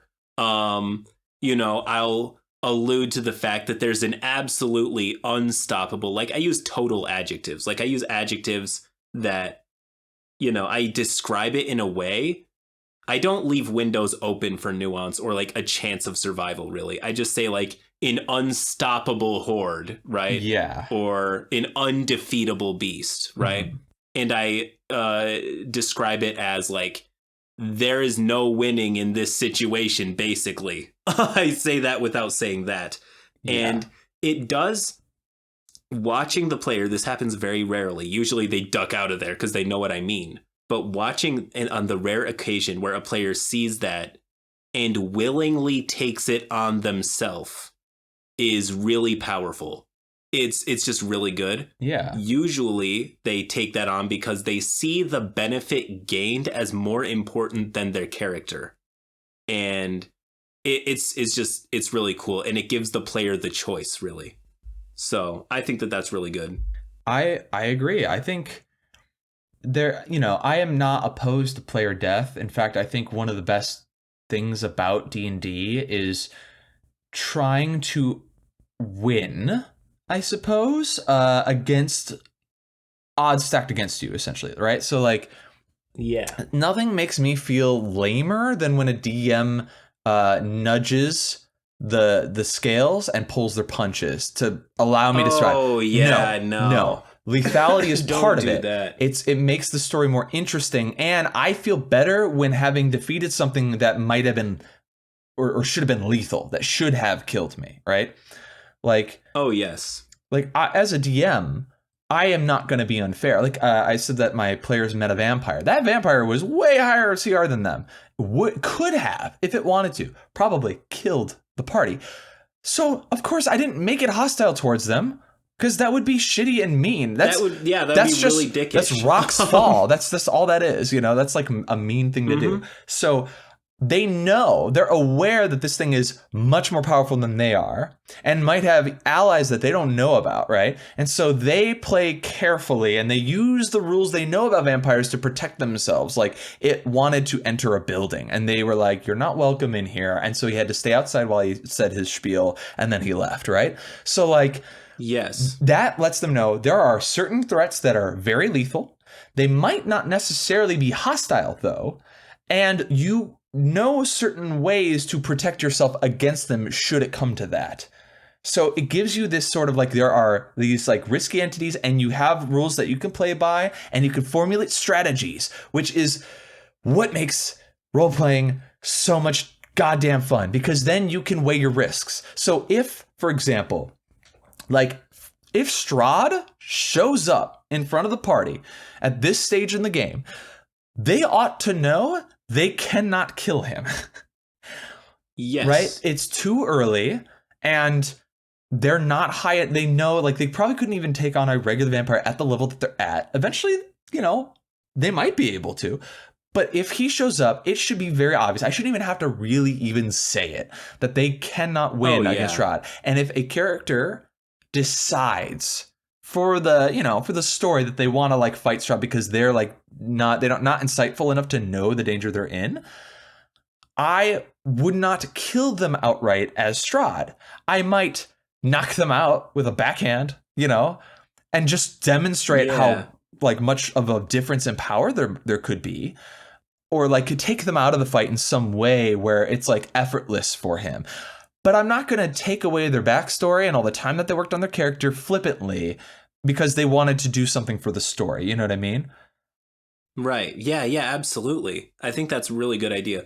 You've said a lot here, and there are two big things I want to get into because, you kind of covered all. It was really good. Two things is two big words, I guess. First would be communication. Usually, unlike me, you don't have to go into like these big diatribes about how much peril there is, right? If the players have an understanding of their own mortality. And this is really up to the player, but if they understand that they're in danger, right? Especially if in a session 0, say, you say, hey, this game, there is a big risk of dying, you need to be careful. You need to know what you're doing. That establishes a precedent to where the players understand that they're a little bit fucked and that they need to play carefully. It's really good. When you communicate well, you don't need to tell the players outright that they're screwed. Right. Because they'll just know. Now, another thing is weaknesses. This is a little bit off topic, but I really like using it. Is too often I run a boss fight, right? Yeah. And not too often I run a boss fight, but too often I run a boss fight. And it just kind of comes to a point where they're just hitting numbers against each other, right? Yeah. Rolling dice, just kind of standing in one position, everybody smacking the thing. One thing that I've done that I really like is what you mentioned with Strahd, using rules that you understand about this creature, weaknesses, vulnerabilities. And they don't all have to be combat oriented, right? Like maybe there are things you can do to evade or trick or, in combat cases, like sucker punch the creature in a weak spot, right? And I think that it's underutilized. I don't think enough monsters have like foils, right? Yeah. Like ways to like what you mentioned with Strahd with like using vampire rules. I think that's really cool. And it adds so much more to that creature than just making him a hittable enemy. Right. Or like another example would be like a troll. Using fire damage to stop its regeneration is a very concrete example of a weakness. Yes, definitely. It's used a lot of these weaknesses, but I feel like it's not used enough. I feel like a lot of these creatures exist as combat stat blocks. Yes. And I think, and of course it would take a ton of work to make, and it might not, I understand why they didn't do this, but especially if it's a plot important monster, right? Like a boss fight or like a bad guy NPC. I really like dropping hints at ways you can foil this creature. Yeah. Or like getting knowledge from an ancient tome or speaking to an important NPC. And just kind of unraveling like the mystery on how to defeat this creature. Right. It's really, really fun. And just watching the players' eyes light up when they're like, wait, we can do this? This is amazing. It increases our chances of survival by a ton. It's really fun and I love doing it. Yeah, it empowers the players because they get to figure out how to beat something that was going to be much more challenging. It might still be a challenge, but like now they've got a weapon that can hurt the thing, right? Like, oh yeah, like what you mentioned with Strahd, he can just kind of backhand knock you out, and but the more you learn, like it's not all about just hitting him, right? It's about learned knowledge that you can apply against the creature. Right. If it were just, that makes it really and cool. This isn't even a spoiler, like if it were just as easy as attacking Strahd and doing enough damage to take him down, like then you wouldn't need to go through this whole story, really. Like, you would just need to be a high enough level and then just attack him. But, like, Strahd is the main guy, and he has certain things about him that make him different than the others, right? He's not like the other vampires. Right. He's not like the other girls. He's got certain things about him that make him unique, which means that he is a bigger threat because they're going to learn, like, what works against certain enemies like vampire spawn or regular vampires, but then maybe certain things might not apply to Strahd because he's not the same. So they need to figure that stuff out. That's kind of be part of like, I mean, everybody who is interested in Curse of Strahd, like there's a curse, right? The whole point is figuring that out. Yeah. Like, you know, it's that's the story, you know, and, you know, some people allow you to then side with Strahd or like not necessarily fight him. Like there's other ways to end the campaign, depending on the DMing style or the composition of the party. And that's totally cool. Some people choose to lose. They choose to turn and betray the party as like a, you know, as like a pre-planned sort of betrayal to, you know, make things interesting, with the purpose of not necessarily beating their friends, but actually to lose, to die, because it's a more interesting story turn, you know? Definitely. You're right. I am going kind of all over the place with this, but yeah, no, I mean, that it wasn't a criticism. It's just like you said this and I found a really cool thing to talk about. And then you said this and I found another really cool thing I want to talk about. I spent like a minute just repeating the phrase like good communication, weaknesses, monster weaknesses. And I just kind of like, I needed to remember that because again, I gotcha. Really good conversation, a lot of really good ground to cover there, for sure. It's amazing. And it's amazing the kind of stuff you can get out of D&D for sure. It's TRPGs in general are probably like definitely like the most malleable way to play games, like to mess around with and fit them to what you want and, you know, make your own experiences, even in written modules, right? There's still so much room to explore different options. And I would say even in like pretty linear games like Curse of Strahd, right? Right.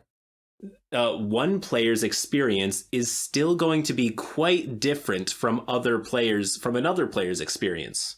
You know, same general framework, right? Yeah. But people are going to walk away with different cool stories. Yeah. I mean, the setting gives you an expectation, and it's up to the DM to fulfill it or define it to be a certain way. Like, because if I, for example, was running Curse of Strahd, where Strahd was just like a Tarask, you know, and behaving in that way, that would be a lot less like gothic horror and a lot like more just weird. Like, you know, it wouldn't combat, fit, and people would be dissatisfied. You know, yeah, for sure. And to kind of veer away from that module, like I think it's very easy for a DM, especially one who has a lot of stuff on their plate, to just pull from the monster manual.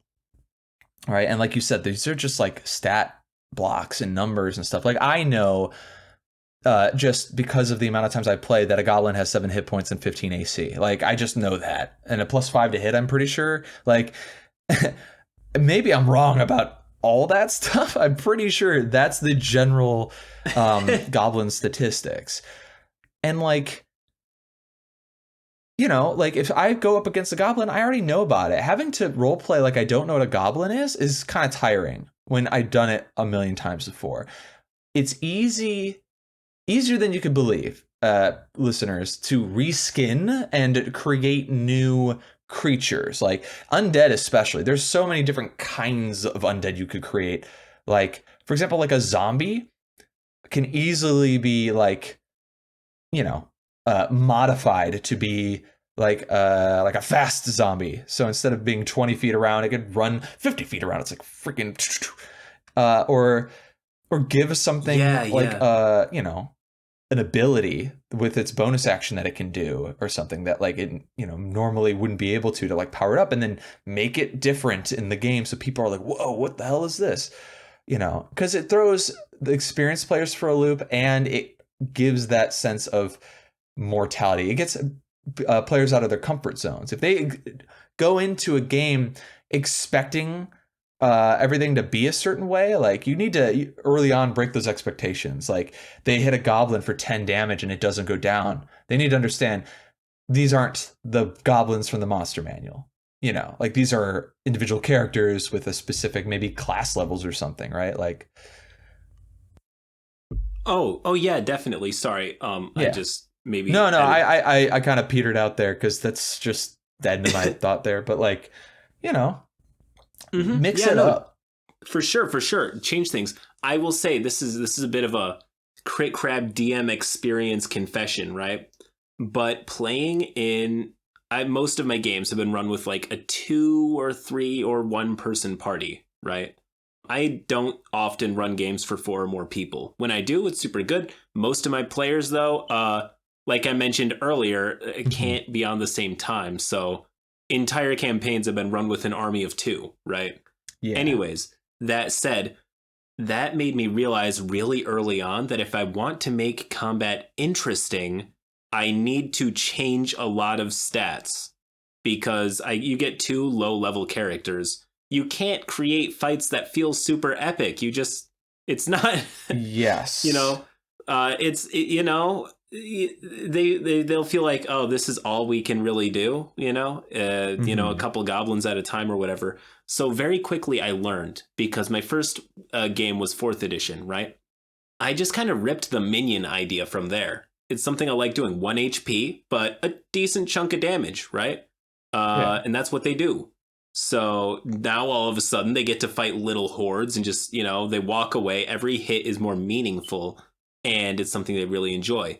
It's what you mentioned earlier about changing the monsters. These are not the monsters from the monster manual. I personally kind of tailored these existing monsters to fit your experience. Mm-hmm. It's something I like. It's something I do all the time, I would say. I'll buff their attack, nerf their health. That's another thing I like doing is, unless it's a boss fight, if it's a boss fight, they get a ton of health, right? If it's a more standard monster, generally they go down in between 1 and 4 hits. That's my rule. They might have higher AC and more damage output, but I like fast combat. I like fast-paced, hard-hitting combat. Right. So that's just my personal style, though. And I could see somebody who wants kind of the opposite. Long, drawn-out tactical experiences, right? Mm-hmm. With more resource management in mind, which I also think is really cool. So what I should also say is, when it comes to understanding monsters, I do remember another thing about 4th edition. And that is that in the monster manual, under every single creature's stat block, you could roll a d20, you could make a check. And depending on how high you roll on the check, you get a certain amount of knowledge about the creature, right? Mm-hmm. Say if it's a magical monster, right? Like an elemental or something. If you roll high enough on nature, if you roll a 15, you understand the basic thing about elementals, right? Yeah. However, if you roll up to a 25 or higher than that, you understand the deepest aspects of its lore. It has a whole written out lore blurb, and it tells you all of its vulnerabilities, all of the things they're strong against. And I also think that that's pretty cool. I can see how there might be challenges running that in a fast-paced combat setting, so I like to have them learn about these creatures more in other settings.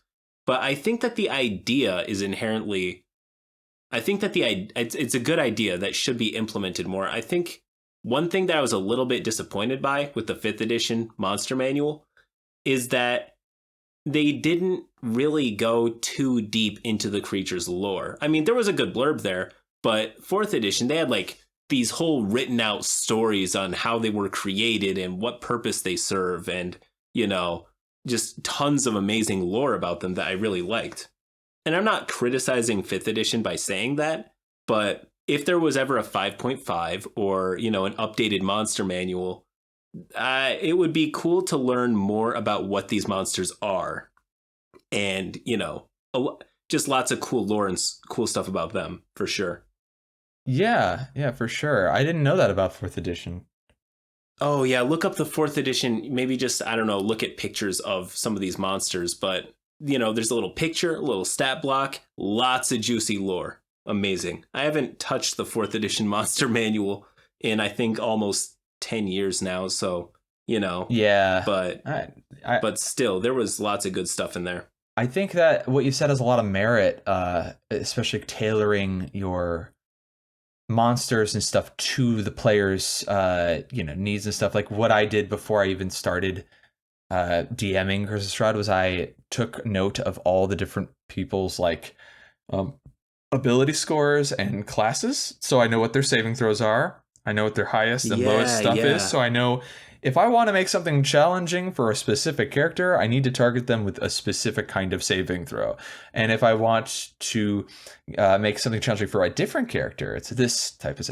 And that means like I'm not going to bully people, but like if there is a reason that someone should have that challenge, like it should be more difficult for them, then I'm going to like be cognizant of that, right? And tailor it to this experience to make it more, for example, if the barbarian is just kicking ass every encounter, maybe next time we're going to do a little mind magic and take over their will and have them attack their allies, right? Like that's going to be a really good story moment, because obviously it's not going to be enough to like TPK the party. I'm not going to go that far, but it'd be enough to like, once they're free of the mind effect, maybe they'll reflect on the fact that they're like allowing themselves essentially to be taken advantage of because they go into these blind rages. They're not like thinking clearly, and like that's maybe something a weakness that they didn't know they had, right? Yes, weaknesses. Especially as much as I talk about monster weaknesses, I'm also super for the players, each of the individual characters having weaknesses.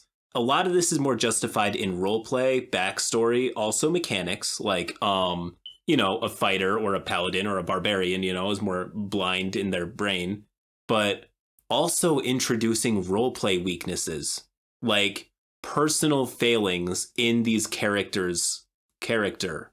What I mean by that is, maybe fears that kind of paralyze them, or right. Backstory reasons to just not take advantage or do this certain thing that would otherwise be beneficial. A lot like how vampires don't enter houses uninvited. It's like they're incapable of doing that because reasons. Having rules that exist like that for the players. The flaws area of the players sheet tried to do this, but I don't think that they provided enough, really. Like, it's easy to write down in your flaws, like, I'm quick to anger, or right, this. Yeah, that's a real easy one. It's really not the same, though. Yeah, I like some of the ones I really like are common is not my first language, or I can't swim. I don't know how to swim. That's a really good one. Yeah, yes. or like I can't read. I'm illiterate. These are surprisingly really debilitating in many situations. Yeah, really, definitely. They're not like unlikely. Like there's plenty. I know people who can't swim. Like when I lived in China, like that was very like landlocked, and there weren't like a lot of swimming pools or even like rivers or lakes. So it was like a lot of people just never had the opportunity to swim and don't know how to do it. Yeah, no, that, it's like these common, really super normal things that a lot of people kind of take for granted. Like the ability to use technology on the level that we are right now. There are a lot of people who just can't. Most of them are older, right? Older people. A lot of them are younger people who don't have the experience yet. But, it's just being able to use this technology or being able to read, I guess. Literacy is not something that everybody just has. There are grown adults who can't read for one reason or another. Right. It's a learned thing. Yeah. Yeah, exactly. So, I mean, we take it for granted totally. And I'm not saying that we should always consciously think about this super basic stuff. But what I am saying is depriving one of your D&D characters of a basic skill creates really fun limitations to work with. Yes. Yes, absolutely. And also reinforces the idea of party codependency, which is a really good idea. Not so much a good idea in real life. Don't be too codependent on other people. But right. In D&D, right? Making the party rely and lean on each other. It's really, really cool because, one, it makes roleplay a lot more fun and interesting if they need each other, right? And even if the characters, some of them don't like each other very much, they realize that they need each other to fill in their gaps so that they can be like the party in capitalization, the unit. Yeah. It's really cool. And I love it when it gets to happen for sure. Yeah, and I also understand that some people will munchkin their characters to be good at everything, and like Oh yeah. It's that's like you're that's depriving yourself. yeah, you really are. And you're kind of making it less okay. Like being adaptable and able to fill in roles when someone else is down or something, like a backup healer or a backup melee combatant or something. Like Yeah, yeah. that's really useful. Like right now I'm playing a character that is basically a tank. She's really good at not getting hit, but she's not the damage dealer. And she's like a wizard, but there's someone else who's a wizard who's a better wizard than her and can do more stuff as a wizard than she can, right? She's very much someone who fills in roles. Like her best position is just taking aggro so that her party doesn't get hit, and then they can do the stuff they're really good at because she's able to basically deflect and dodge and tank all these different attacks, right? And she's got a weakness in that she's not so great at wisdom saves. So like it's really easy for her to get like a Crown of Madness or something and then turn on the party. Yeah. But also, thankfully, because I'm not an amazing damage dealer, I can't super duper hurt my my allies in that way, even if I wanted to, because I'm not that good at that. I'm just good at not going down. Yeah, it's the idea. It's the idea of the secondary weapon, right? Like, you know, you have your sword and your dagger. You have your primary and your secondary. Like to fill in, you drop your sword or you lose it for whatever reason. You still have this backup that functions for the immediate purpose, but you want your primary back soon. I think it's exactly that idea. So we are getting to be, I think, 2 hours ish. Oh my gosh. Yeah, I'm just looking at the time.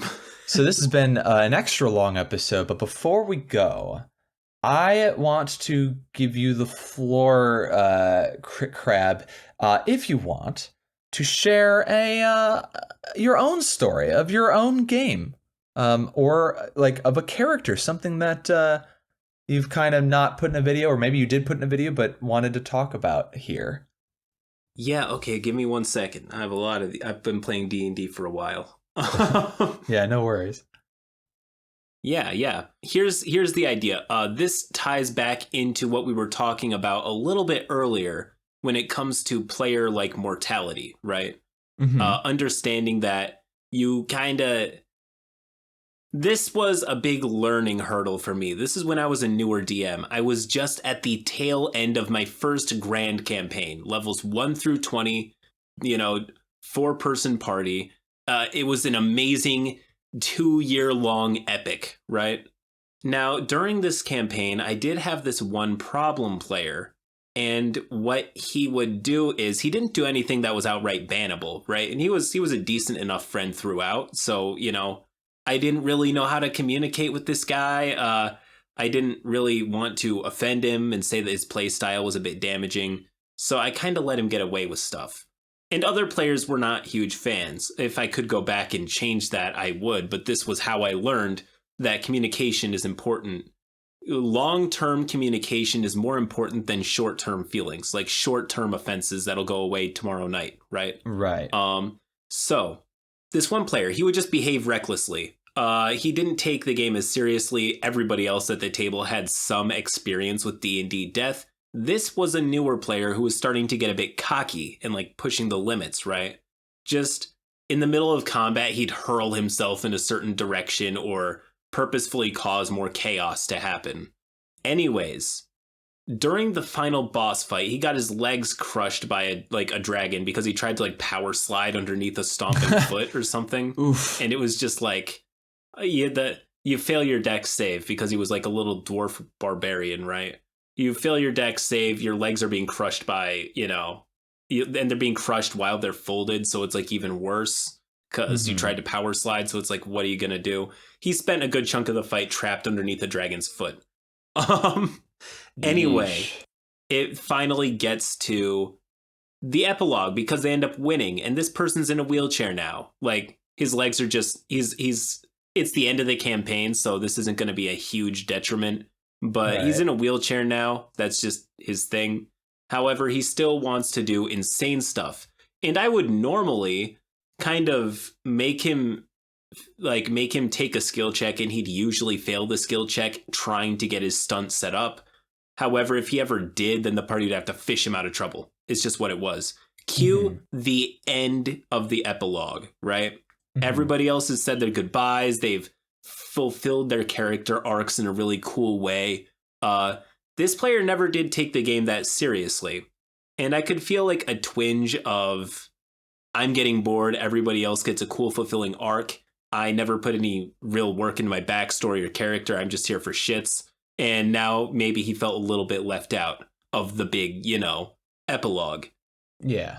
However, this is the story about how one of his really stupid stunts actually fulfilled his character arc, right? And so what he did was he's on this wheelchair. He's at this big dwarvish citadel, right? Now imagine High Hrothgar and like Skyrim. It's like the 1,000 steps to the top of the mountain.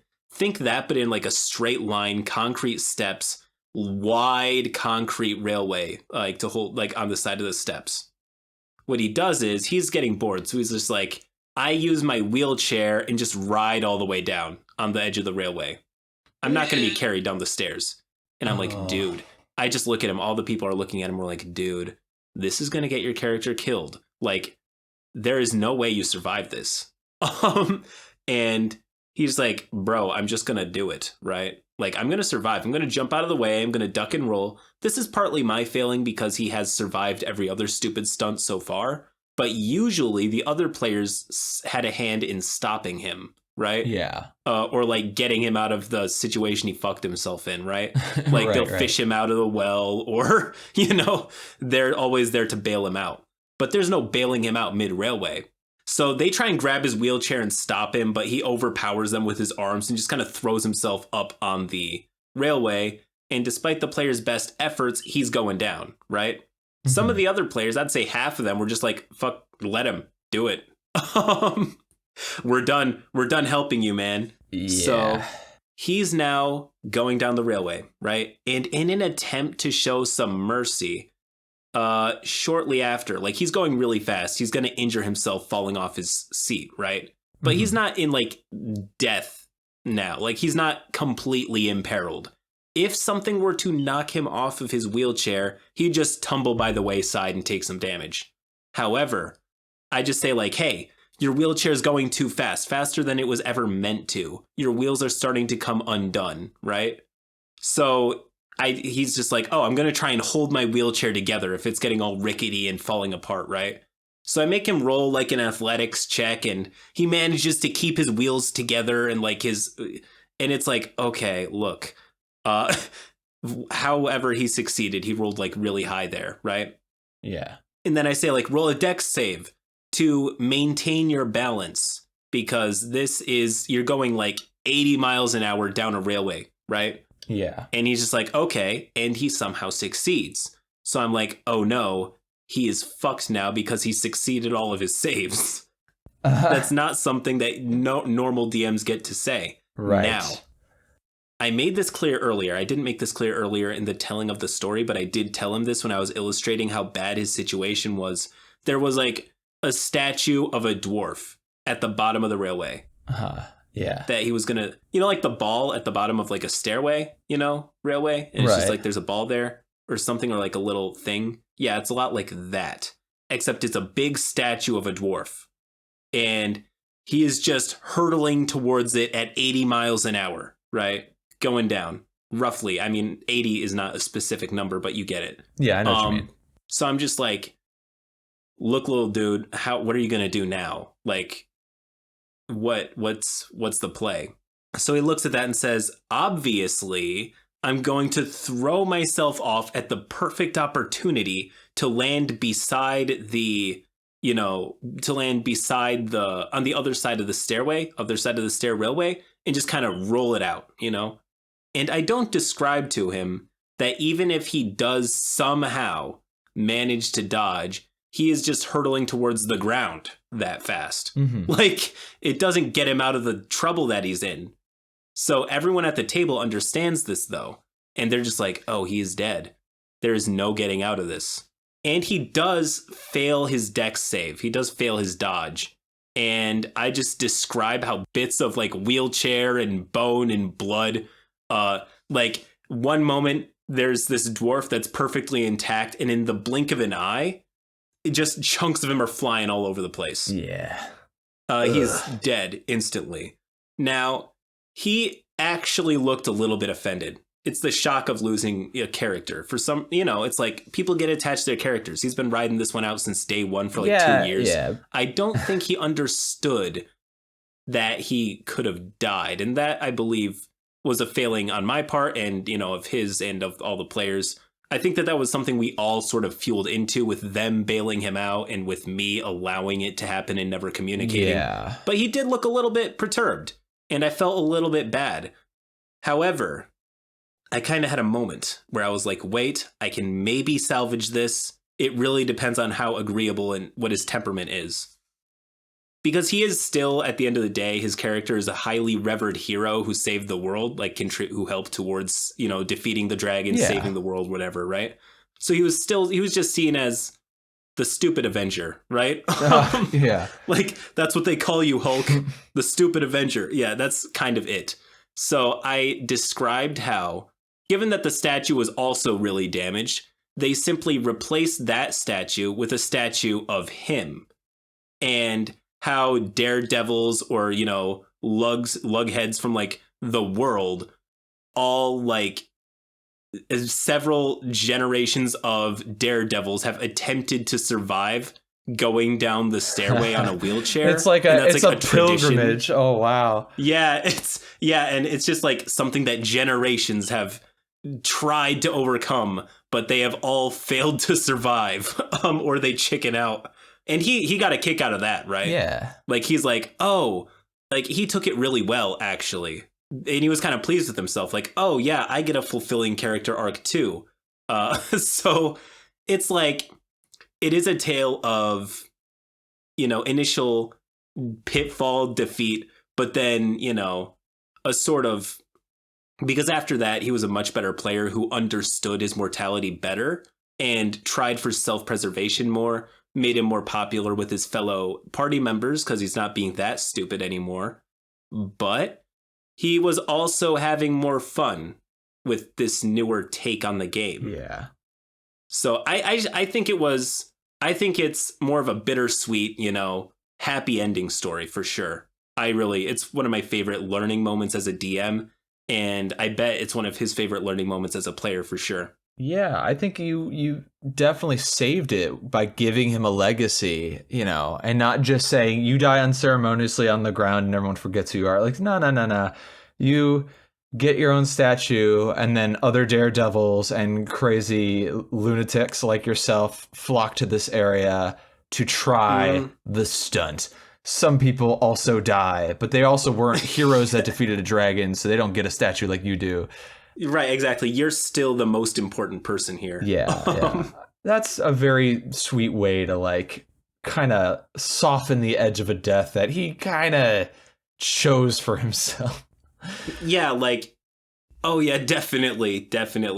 And it's just funny to me that both his character, I bet, and him as a player never even considered the possibility of more, like, that one famous Critical Role clip where Marisha's like, we're basically gods, right?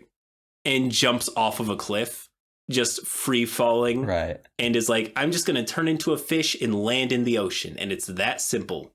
But, it's the cockiness that comes with never having experienced a death or a really close brush with death that makes you, like, her character ends up dying. She turns into a fish and falls onto the rocks below, just ignoring the fact that she could have done that.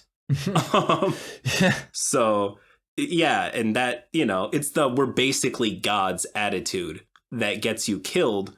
But afterwards, it makes your future characters much more fulfilling and mortal, Yeah. It's like roguelikes, the idea that when this character dies, he's gone, that makes playing as that character and makes combat and decisions actually meaningful. Right. I agreed. I think that player death is an important part of the game, and to not to put, bumpers and safety nets around your players when they're learning, the game makes sense, especially early on when they put all this work into a backstory. They're lower level, so death is much more of a reality. Exactly. Like giving them outs, giving them fair warning. Like obviously you've already kind of moved past this story. You've learned what you needed to learn. If it were me and this player was telling me that's what they want to do, I'd say pause. Can you make an insight check for me? Because I want to see if your character's smart enough to understand what's going on, right? I'm not going to tell you, like, you can't do it. I just want to see how much information I'm going to give you about what's about to happen here. All right. And if they make it on their insight, I'd give them, like, it's not even hard to see, like a 10, DC. Right. Yeah. No, like an animal would know. Yeah. Yeah. I would say, okay, you are going to make a series of saving throws. Or a series of checks, because you're doing a thing, right? So athletics to hold the thing together, acrobatics to keep your balance, and then finally you're going to make maybe a couple saving throws. However, you are going to hurt at the end. There's no way you can get to the bottom without absolutely taking tons of injury, but you might survive. You have to make every single saving throw, and every single saving throw's DC is going to increase as you save, meaning if you fail early on, you only take a little bit of damage and you actually will probably have a higher likelihood of survival.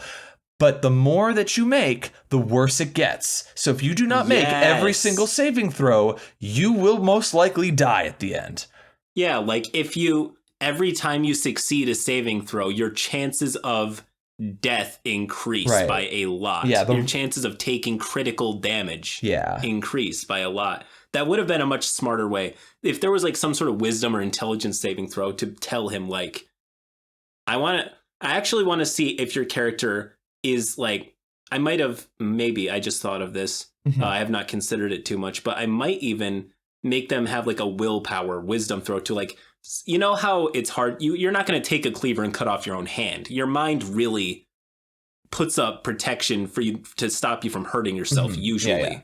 Like, how you can bite through your finger and it wouldn't be much harder than biting through a carrot, but still your brain just doesn't do it.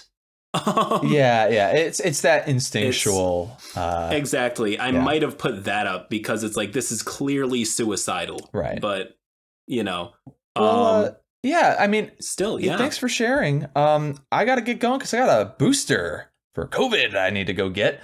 So, all right. So why don't you tell everybody where they could find you? All right. So first, I just want to thank Shane for supporting us small creators. I really take any exposure I can get. Next, youtube.com/CritCrab, or find me on Twitter, though my YouTube channel is definitely my most active platform.